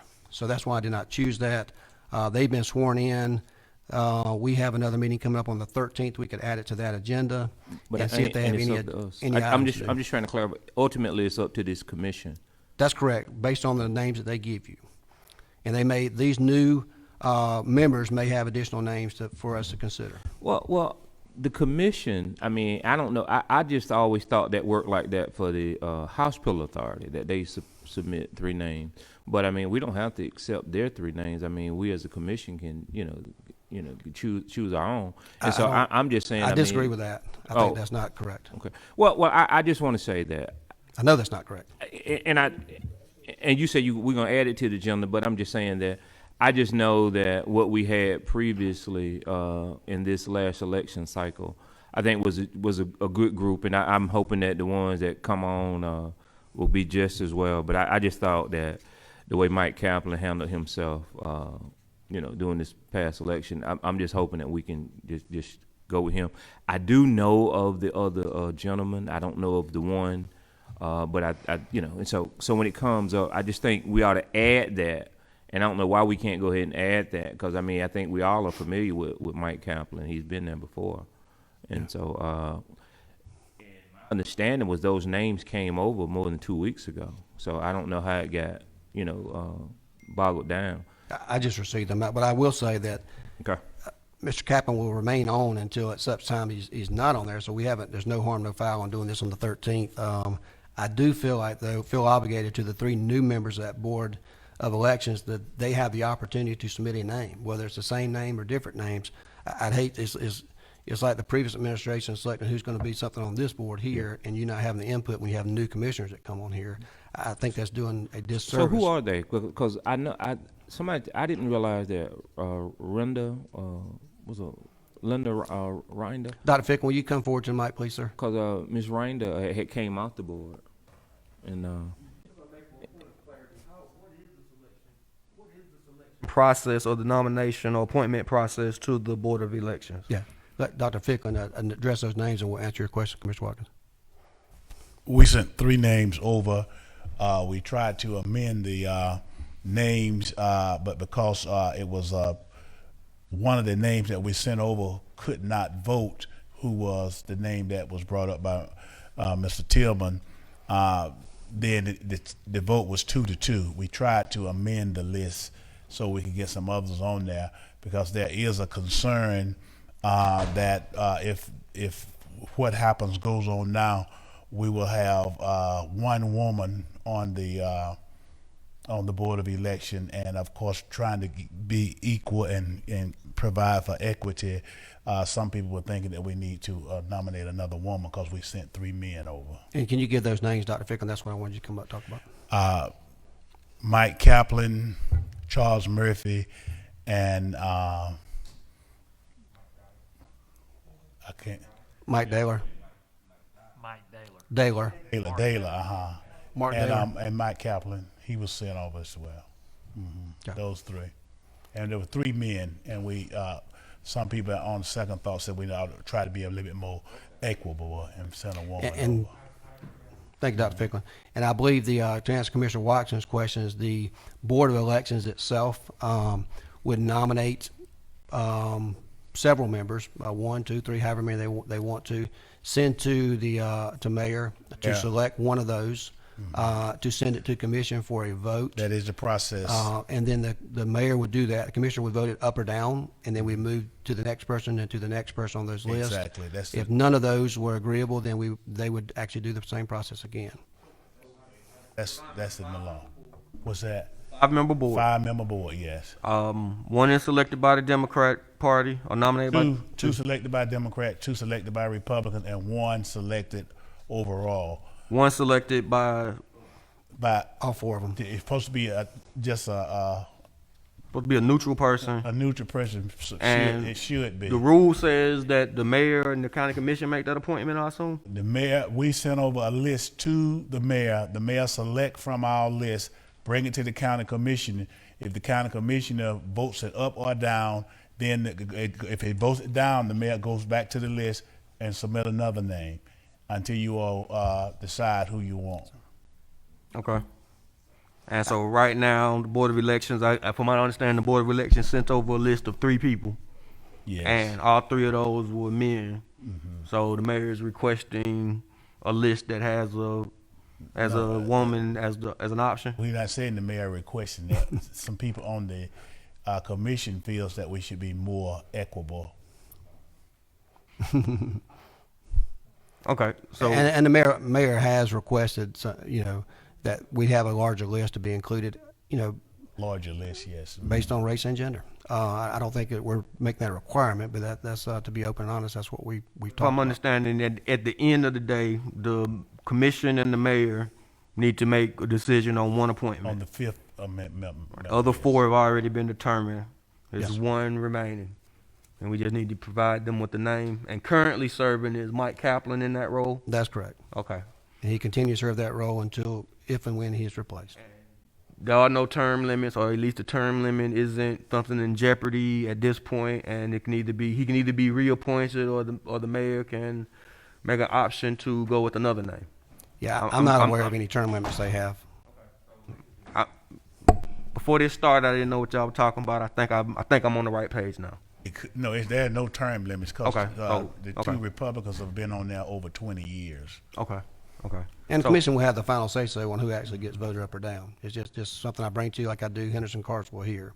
To understand that we're appointing the chair, or right now Kaplan is the chair, and He's the chair. We appoint the 5th person, and they select the chair. Because Dr. Ficklin's been the previous chair, and he's certainly not nonpartisan. Okay. Thank you. All right. Commissioner Bronson. For Dr. Ficklin, so the intent here was to bring on the names they sent forward was pushed back pretty much, and the idea was to bring on another woman to the board. I don't know. Just to expand the list that the mayor can select from. So out of curiosity, and include some females on it. what name was sent back to them, women wise or female wise, if I'm using the right terminology here, for that? There hadn't been. So there was no name sent back that was okay. Commissioner Bronson, the reason is they had a 2-2 vote on Gotcha. amending the agenda to add it because Kaplan could not vote since his name was one of the 3 in consideration. My only thought is to let the new members who's going to be there with this chair, with this 5th person, not necessarily chair, Have that opportunity to do have an so. opportunity to have some input. If they choose these same 3 people and bring it before us, I think we're fair to that, but I don't think it's right to do that without that since they just Cool beans. Yes, sir. Okay. Thank you. At least in regards to the Board of Elections. Okay. Now that we've settled that, we have a resolution appointing Henderson Carswell. We already have a motion and a second. All those in favor of the motion, please say aye. Opposed, nay. That motion carries unanimously to be sent to the consent agenda. Moving on to honoring Buddy Barron. 6A is a resolution to honor the 100th birthday of Mr. Young, Buddy Barron, sponsored by Mayor Pro Tem Clark. That is, you like to make that motion? Got a motion by Pro Tem Clark, and I get a second. Second by Commissioner Jones. Pro Tem Clark, you've got the floor. Yeah, I'll be very brief. Mr. Barron is a neighborhood icon in Pleasant Hill. The good folks at the Little Richard Resource Center celebrated his birthday this Saturday with a drive-by birthday honkathon on the front porch of the Little Richard Resource Center. You can see a beautiful portrait by Disto on the side of Sharice Stevens' community center in Pleasant Hill. If you'd like to drive by and see that, but he has been, he's just a staple in the community, and it's not just his birthday, it's his birth month because he is turning 100, and I just found it appropriate that this commission also honor and celebrate with the Pleasant Hill community. Commissioner Tillman, did you have your light up? No. I'm sorry. Commissioner Lucas? Yeah. Commissioner Lucas? Thank you, Mr. Mayor. I certainly support this, and I think we ought to do as much as we possibly can. The research is showing that many, many more people are going to reach the age of 100 because of better medical care and other kinds of things. Who knows, some of us might make it to 100. The odds are with us. And so I think as a commission, we ought to kind of explore and see how many, what do you call them? Anyway, 100-year-old people we have, and have it as a regular kind of a tribute thing.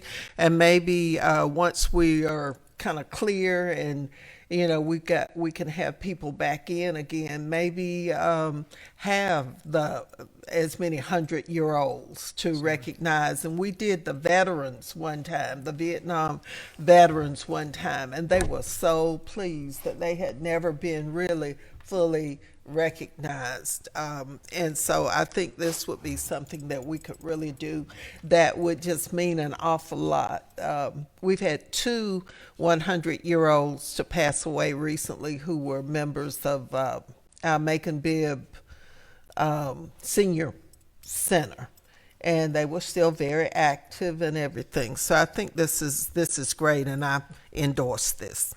Thank you, Commissioner Lucas. We do have a motion and a second. All those in favor of the motion, please say aye. Aye. Opposed, nay. That motion carries unanimously to be sent to the consent agenda. We had item 7 as a site visit, but I hate to leave in the middle before we have our resolution regarding the voting. So we're going to go ahead and move on. Commissioner Watkins, do you have a question? I'm sorry. I'd like to make that exact motion. Yes, we got you. Now, we're going to go ahead and handle it while we're here. So the time is, I can't see that clock, but it's close to 11 o'clock. We do have lunch prepared for 11:30 before our site visit promptly after that to the landfill, as well as to the convenience center. So I know everybody's passionate about this particular issue, including its sponsors, and I'm looking forward to hearing a very good conversation on that and vote afterwards on the resolution. I would hope that we could at least finish by 11:30 if we get long-winded, sir. Okay. Yeah. Sounds great. Thank you. The next item is 8A, which is a resolution requesting that the local delegation oppose any legislation that would reduce or limit voting rights, opportunities, operations, or access, and that the governor veto any such legislation that may be adopted. That ordinance was sponsored by Mayor Pro Tem Clark and Commissioner Lane Lucas. Which one of you like to make that motion? I so moved. Got a motion by Commissioner Lucas, a second by Commissioner Clark, and I think Commissioner Bronson may be telling me he wants to sponsor that motion as well. Yes, sir. And Commissioner Watkins, we got you? Tillman. Okay, Commissioner Clark, you had a question or comments? Yeah. Yes, I know that we are on a time crunch, but this is incredibly important, and I've spent the last couple of days going through the different committee substitutes, and I hope y'all will indulge me for a second to talk through what we're why I joined with Commissioner Lucas to bring this forward. These bills are changing, and the best way to do that, I prepared remarks to go through the most recent committee substitute, which was amended yesterday in the House Committee on Special Elections, or the House Special Committee on Elections Integrity. So I'm going to read these, and then I'm happy to answer any questions that folks may have. I know this resolution may seem vague. I know it may also seem like a gratuitous attempt to insert this body's opinion into a conversation where it should not be.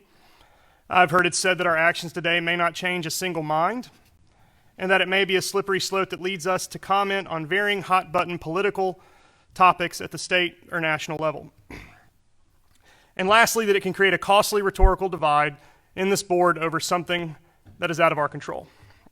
I want to start by saying I understand all of that.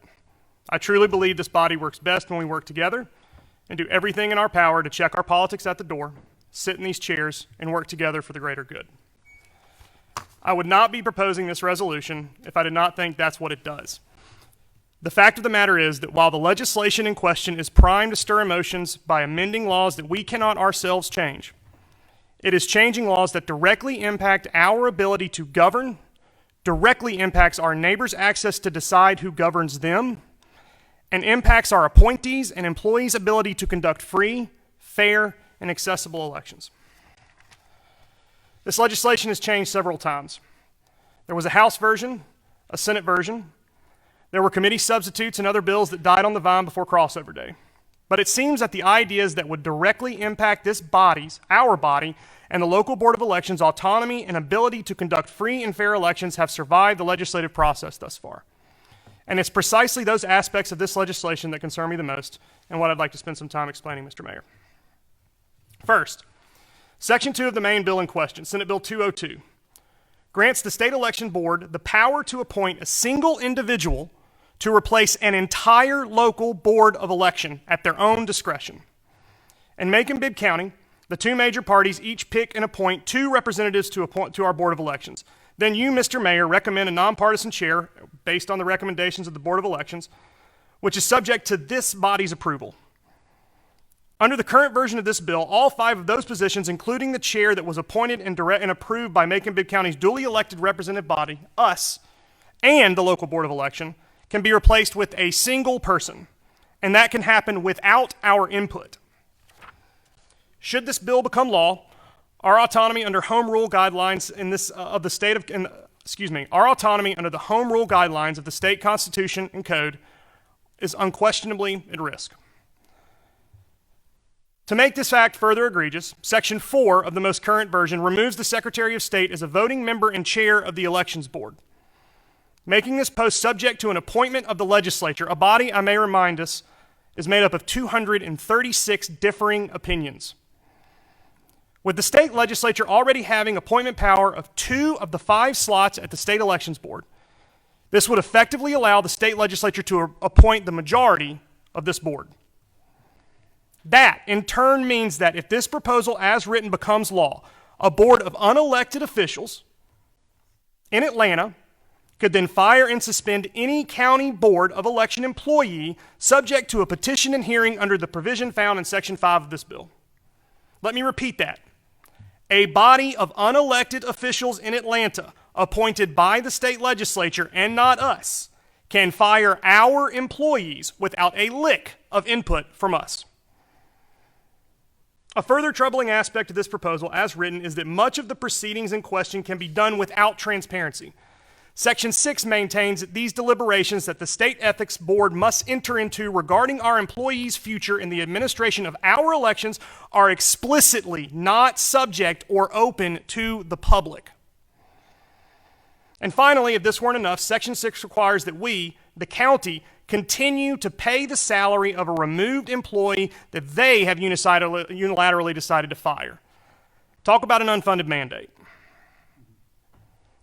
While there have been cleanups to the original version of this bill, as I read it, it is in no shape to be passed. It still bars our Board of Elections from applying for grants to help us with the cost of elections administration. It arbitrarily and confusingly sets the date you can return an absentee ballot to 11 days before an election, when right now you can return it all the way up until Election Day.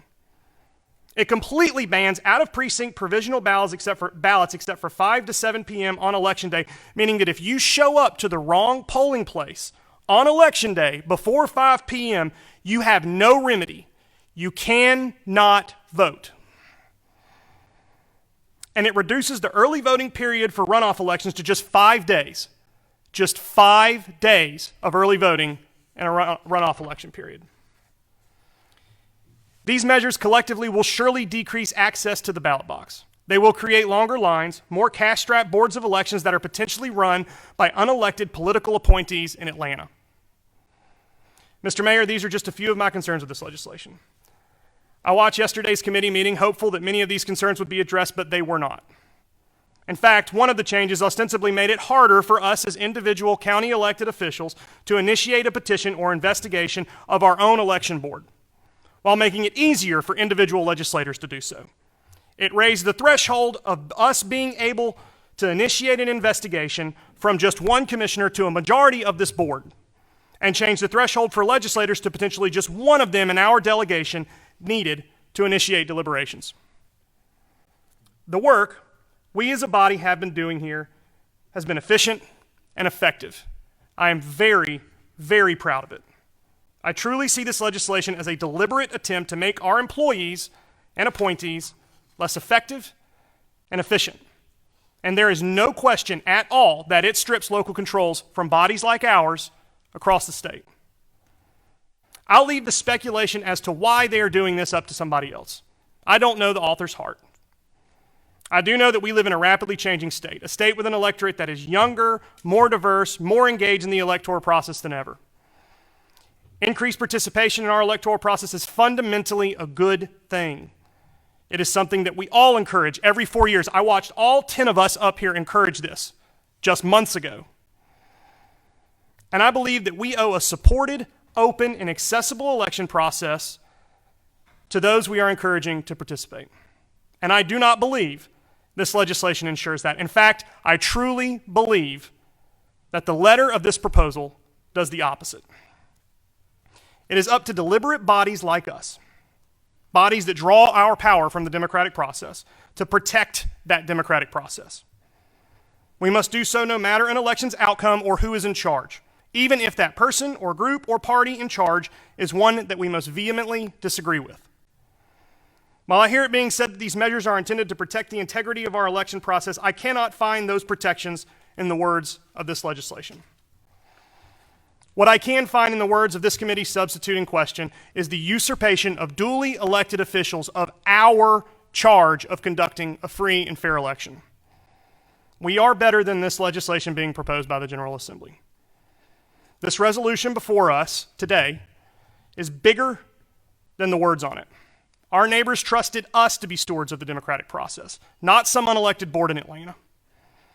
That's why I ask for your favorable consideration of this resolution, not for the sake of a political argument, but because, like your neighbors, I trust you.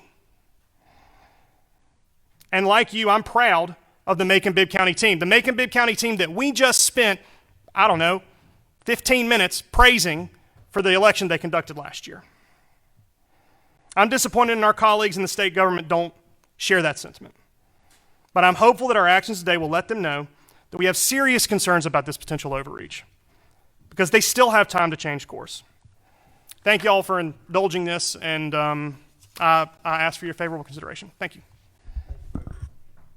Thank you, Pro Tem Clark. Commissioner Howell? Well, I don't know that a whole lot more needs to be said. You know, we've gone about a month now talking about this, and I really hadn't seen anything in writing. I know that we can take this deep into the weeds and discuss things that are really not relevant to what we're talking about, or we can come together as a board and agree that regardless of what party's in charge in Atlanta, if we go along with what they're proposing now, that's going to be detriment to all of us. Seth did a great job Mayor Pro Tem did an excellent job of explaining his thoughts on this. I have spent time, and I'm not as good at reading through all of the stuff, but I have spent a lot of time last night, and we have had a lot of conversation about this, and he's right. The way what they have now reads is they basically strip us of all of our power as a local delegation, and basically tell us we're going to get rid of all your people. We're going to put one person in charge, but yet you're going to still pay those people, and you're not going to have any say so about it. So I don't know if it's appropriate or not, but I mean, I would like to amend the resolution as it is to say that let's focus on what you covered just then, and I would certainly be in favor of that. Okay, we got a motion to amend by Commissioner Howard. Is there a second? Second. Got a second by Commissioner Wynn. In regards to this motion amended, Commissioner Watkins, do you have a question on that?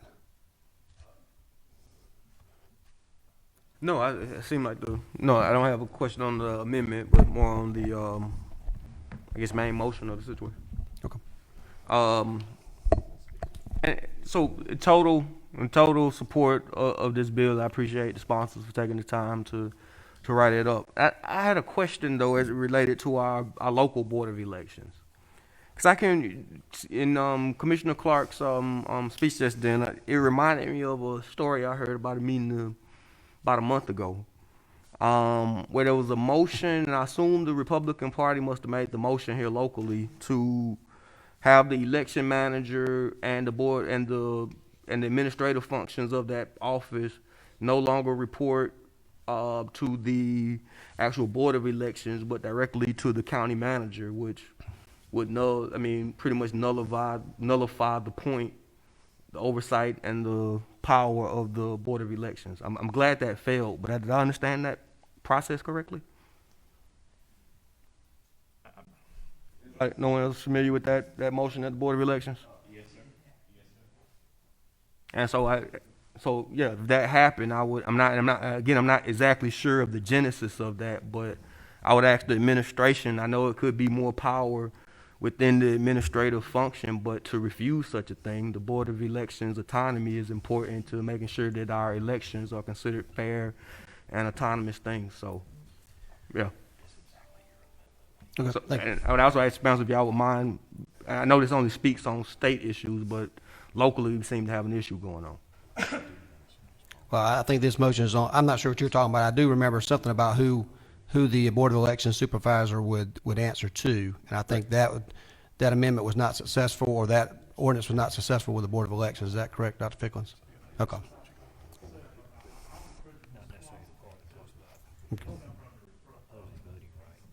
Okay. Why is the administration trying to do that? I didn't realize it came from the administration. It didn't come from administration. I'm sorry. Dr. Ficklin was on that board. So in this instance, I should separate you from working for the executive branch of government? It's a personnel matter with the Board of Elections that we can't discuss out here, but I'll tell you in private. It seems to be a policy issue right now on who's in control of the Board of Elections. Is the Board of Elections is in control of the Board of Elections. and that's current now, but if we took away their oversight of the administrator, it seems like that would. No, that was not the. Did you read the? I guess I'm asking right now what was the intent. You need to read it. It doesn't take away anything from the Board of Elections authority. It just lines up the administrative end of reporting to the county manager, so that the county manager will make sure that the funds are correctly spent and advised the supervisor. Currently, the supervisor reports to the Board of Election. That's 5 separate people. None of them are over there every day. And of course, you can imagine some of the things that can happen when there's no direct supervision. Well, so they are an independent board, and I understand that that Will board still remain independent under this resolution. But the hiring and firing of the director is one of the most important functions when you're considering oversight with that type of board. And it is akin to the same relationship as the planning and zoning with us. We do not have hiring and firing power. You all are the only people that have hiring and firing power over the supervisor of the Board of Election. No, the Board of Election does. No, the commission the Board does. of Election doesn't have it. It's the commission that has it, Yeah, the commission does. not the Board of Elections. The Board of Election gets to choose, needs to nominate who they think should proceed, but actually this Board of Commission decides who sits in that seat. Granted, we do have final confirmation power over these folks, but again, these are the initial actions currently happen at the Board of Elections. If there was going to be a firing taking place, they would need to take a vote on it. No, sir. No. Okay, so you can go over there today, you and county manager can No, can county ask for a commission. fire. The county commission could get together as a group and take care of that issue. Right. Currently, the executive branch, they operate separate from the executive branch when it comes to the hiring and firing of that person, which is different from the director of public works or finance. Like the mayor has direct power. Y'all can make a decision in the mayor's office today whether or not that person has a job. My understanding is that maybe it's gentlemanly, but Certainly, I can assure this, and I want to ask Attorney McNeil to come up because I don't want to get Dr. Ficklin and giving legal advice. Certainly, the Board of Election director now does not serve at the pleasure of the mayor because it was left out of the charter. And I think that was intentional. That's how it is all over Board of Elections. No, I'll let Attorney McNeil address that. We've been through this issue and gotten legal opinions on there. So Attorney McNeil, if you'll just lay that out for us briefly, please. Thank you, Mayor. So this is an issue I've gone back and forth with our elections attorney William Nolan on this for the last several months, just kind of making sure we understand the nature of the appointment and termination power with respect to the election supervisor and then the reporting requirements. And so the process is to appoint a new election supervisor. The Board of Elections nominates and this commission confirms. To terminate an election supervisor, it has to come from this commission. The Board of Elections has the power to ask the commission to take a termination, but that is not a required step for this commission to terminate an election supervisor.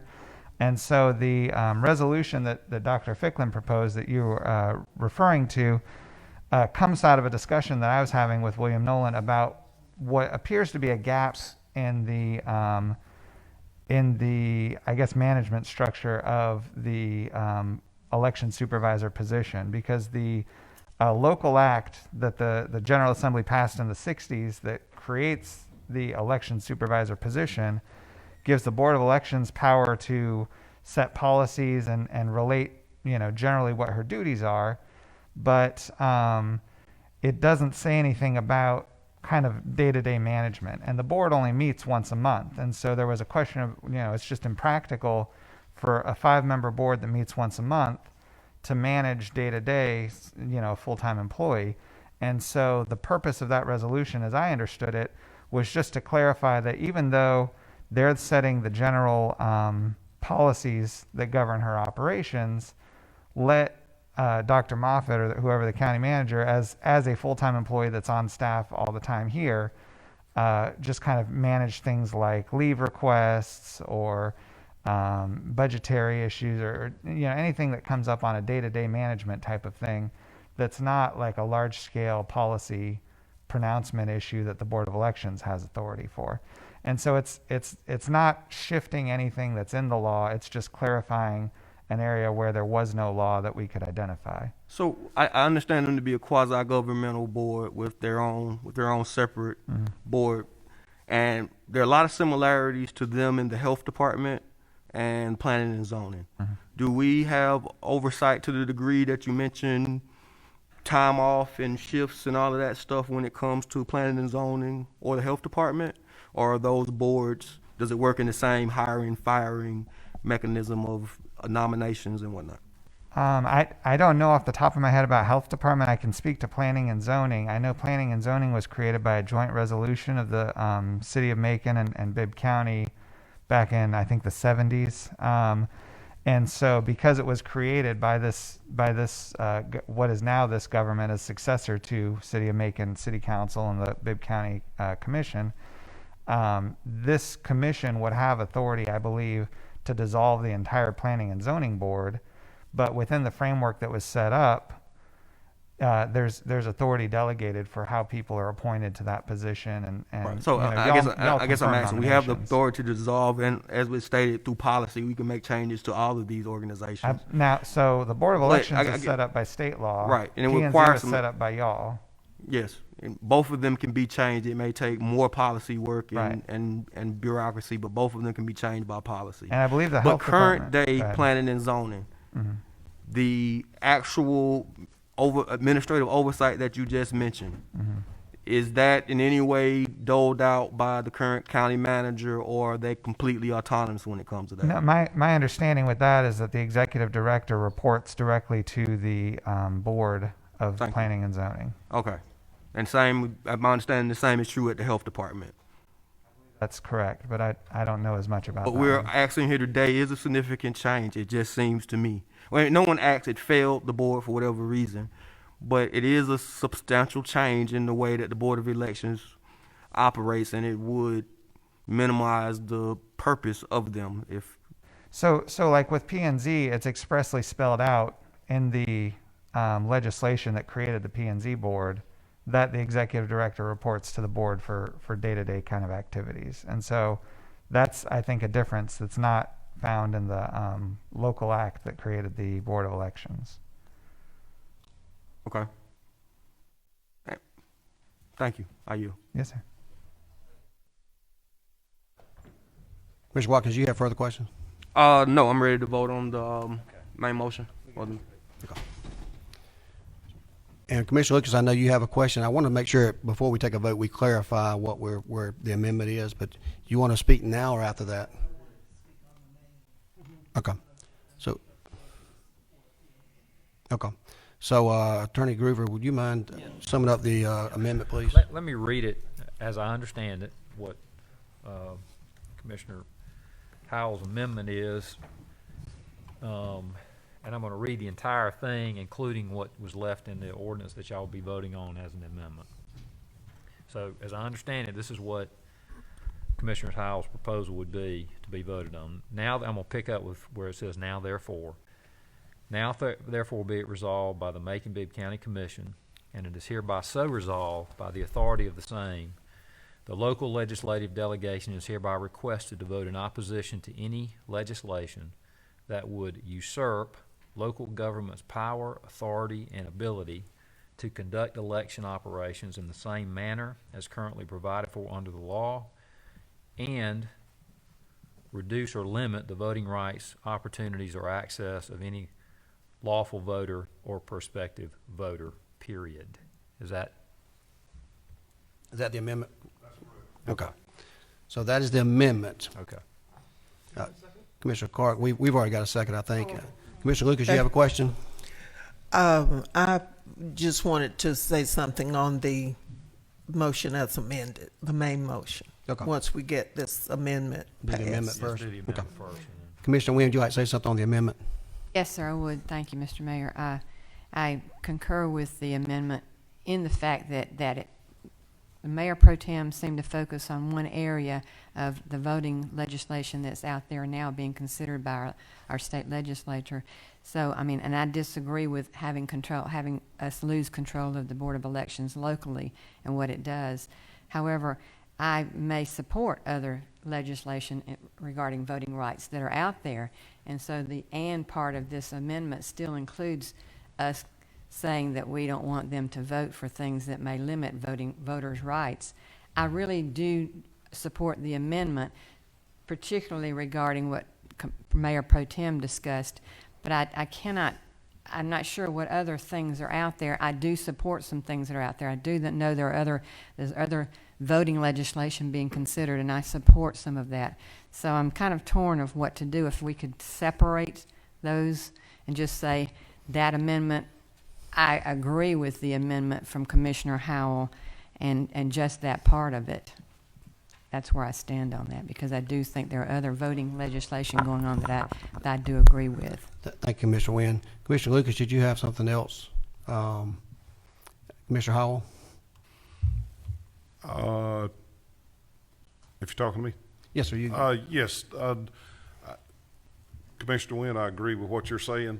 However, we've been through, like, this is about the 5th or 6th or 7th or 8th thing. I read through it last night. The thing that struck out to me is the part, the latest thing is the part that I've amended. The rest of it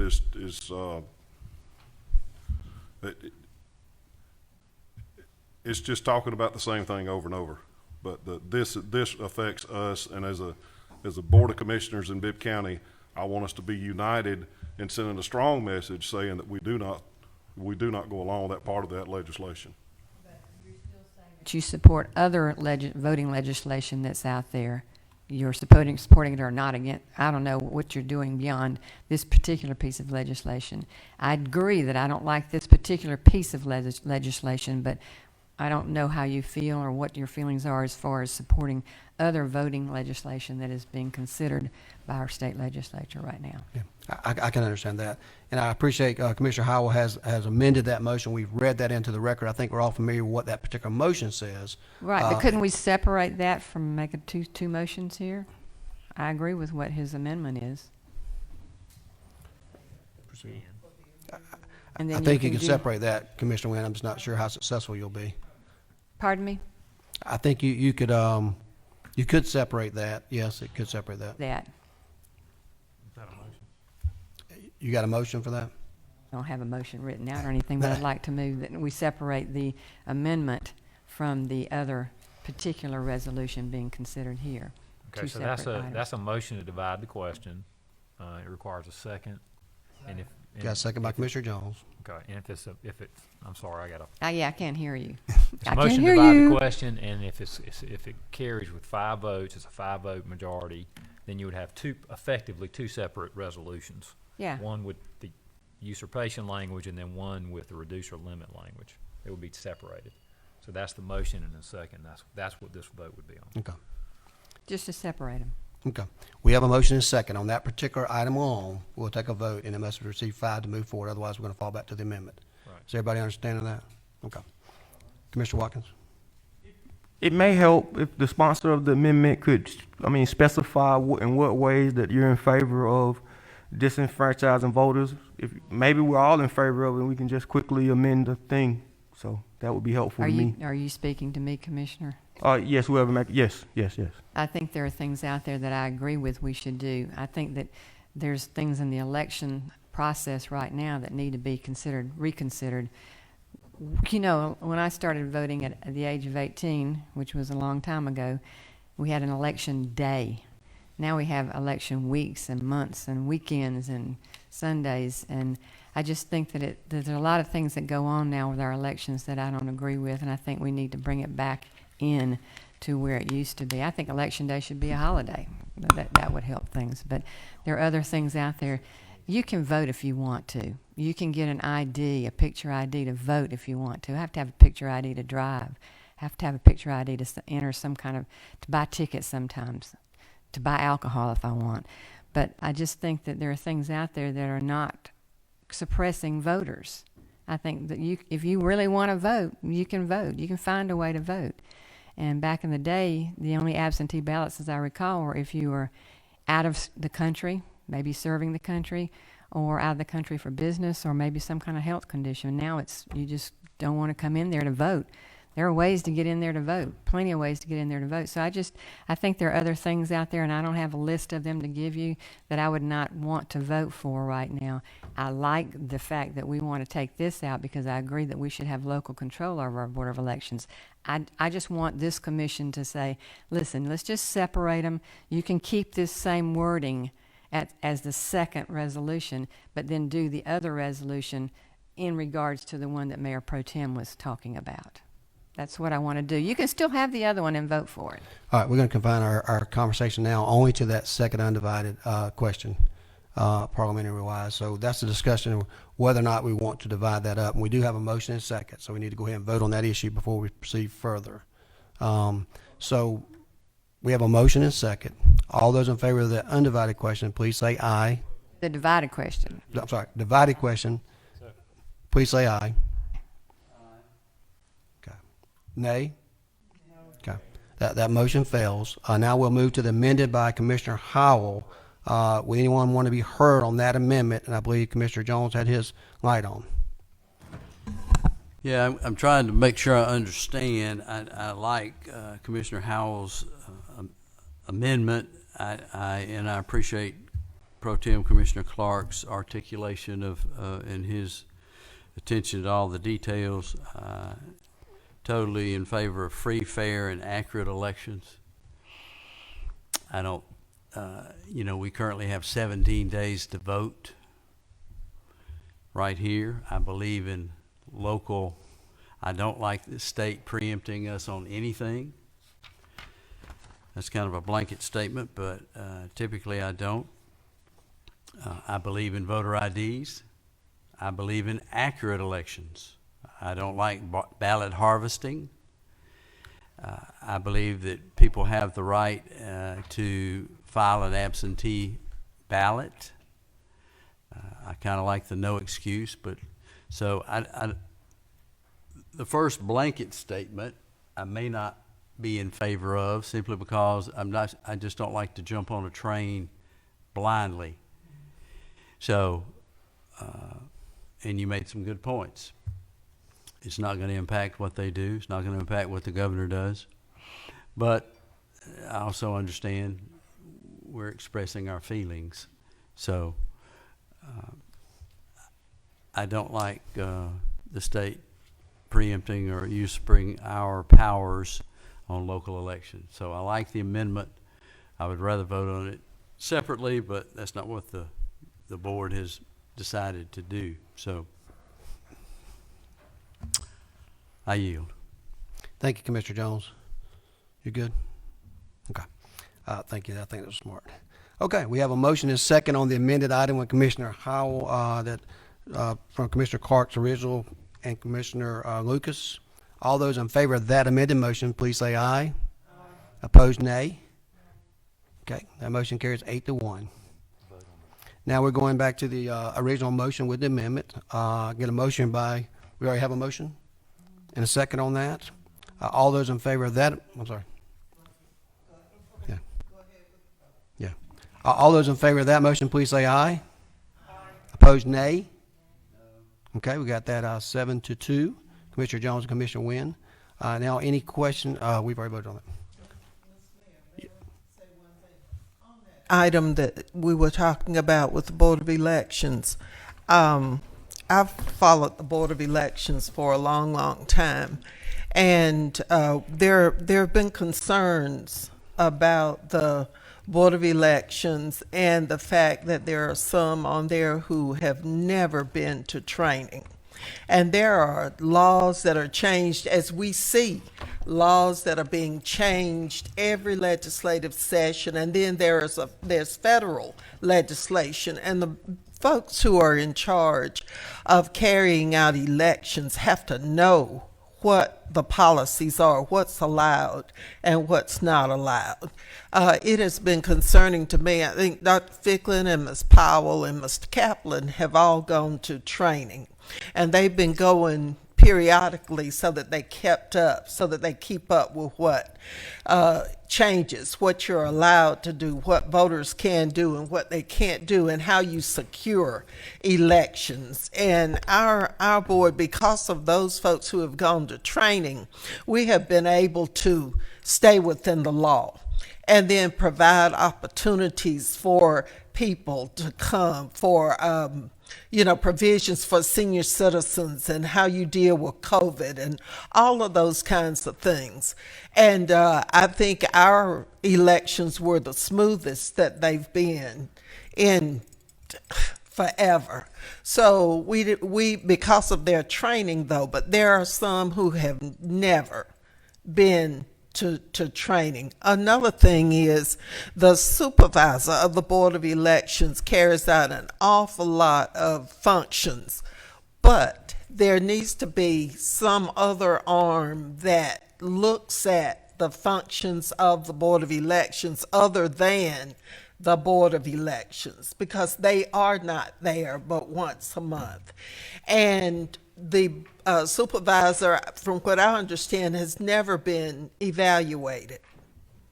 And so I think there is a need for us to kind of look at what the gaps are and fill those in. That's part of our obligation as the elected representatives in this community. So I just wanted to add that as one who's attended so many Board of Elections meetings, and I've been involved with voter registration since I came back home from college, and I've seen it change, and we're at a point now where we need to tweak it just a little bit so that we maintain that efficiency that we've been praised for in these last several elections. So I just wanted to say that. Thank you, Commissioner Lucas.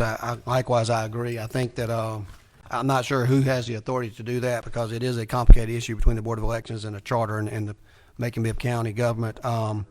Personally, I feel like they haven't had the training. They should be removed. I think it ought to be a mandatory requirement to have training, just like you have to have training and the rest of us have to have training. So maybe we can have attorneys look at that. It's not an attempt to micromanage, and certainly I'm not trying to usurp any power that I have with the Board of Elections. But as we know, I think Dr. Ficklin, that was his amendment, had nothing to do with me. We didn't communicate. I didn't know about it at all myself. But I do know that once we had a transition period to this administration, we looked from top to bottom the charter, and one thing I wanted to be clear on was what authority I had and did not have, so I wouldn't overstep my bounds. And I wanted to know who served at the pleasure of the mayor also, so I could evaluate those folks to determine whether or not it would be my recommendation that they remain or not. And I think that's why some of these questions began to be asked. The last 13 years, you hadn't had that issue with Robert Rickard here, and certainly since consolidation, that hasn't been an issue because of the charter really hasn't been amended very much. So I think that probably created the conversation around looking at these different positions, no different from a couple more that you haven't mentioned today on whether or not there's some clarity. And I've seen a couple of people surprised today about the process of how Board of Elections is handled and passed and how they choose people. It's because it really hasn't come up before. Right. And maybe our administration is shedding some light on some things that may or may not have been used before that maybe we intend to look at and make sure that we're within our guidelines to do. So certainly not an intent to usurp anything. We just want to have some sense of clarity before we act. And of course, in the budgeting process, it's always important. But I think we've learned some things today as far as the Board of Elections. We do know that they serve at the pleasure of this commission and not this mayor, and certainly input with the Board of Elections. So we'll proceed accordingly. Thank you for your great conversation today. The decorum was excellent around such a lot of hot topics, and I continue to give you the honor, praise, and glory, if it may be, for moving along such smoothly and efficiently, but yet getting your points through. We do have a site visit today, so we're not going to adjourn the meeting. We're going to recess the meeting to grab some box lunches, to go down to the landfill, and as well as go out to the Pea Ridge location in Monroe County to visit a convenience center. We're going to take a recess, but we're going to adjourn at completion of that site visit. If no further business brings us here, we're Mr. now. Mayor. Yes, ma'am. Mr. Mayor. Yes, ma'am. Can I say that on an issue like the voting and the unfunded mandates, we had a truly bipartisan and collaborative vote on that, and that speaks well for this body, that we could see through maybe some of our own personal feelings about a few issues, and we could see the damage that could be done to our structure and our authority as a government to handle the functions of government. So I applaud this group for the support on that. And I think it will mean something. The legislators do take stock of what local elected officials pass. Thank you, in Commissioner their Lucas. deliberation. Commissioner Jones, you're going to take us into lunch, sir. One last thing, as I told Commissioner Clark, I'm not in favor of any component that he read out in the Senate Bill 202, not one of them. I'm firmly against them. I am for free, fair, and accurate elections. Thank you, Commissioner Jones. We're now in recess.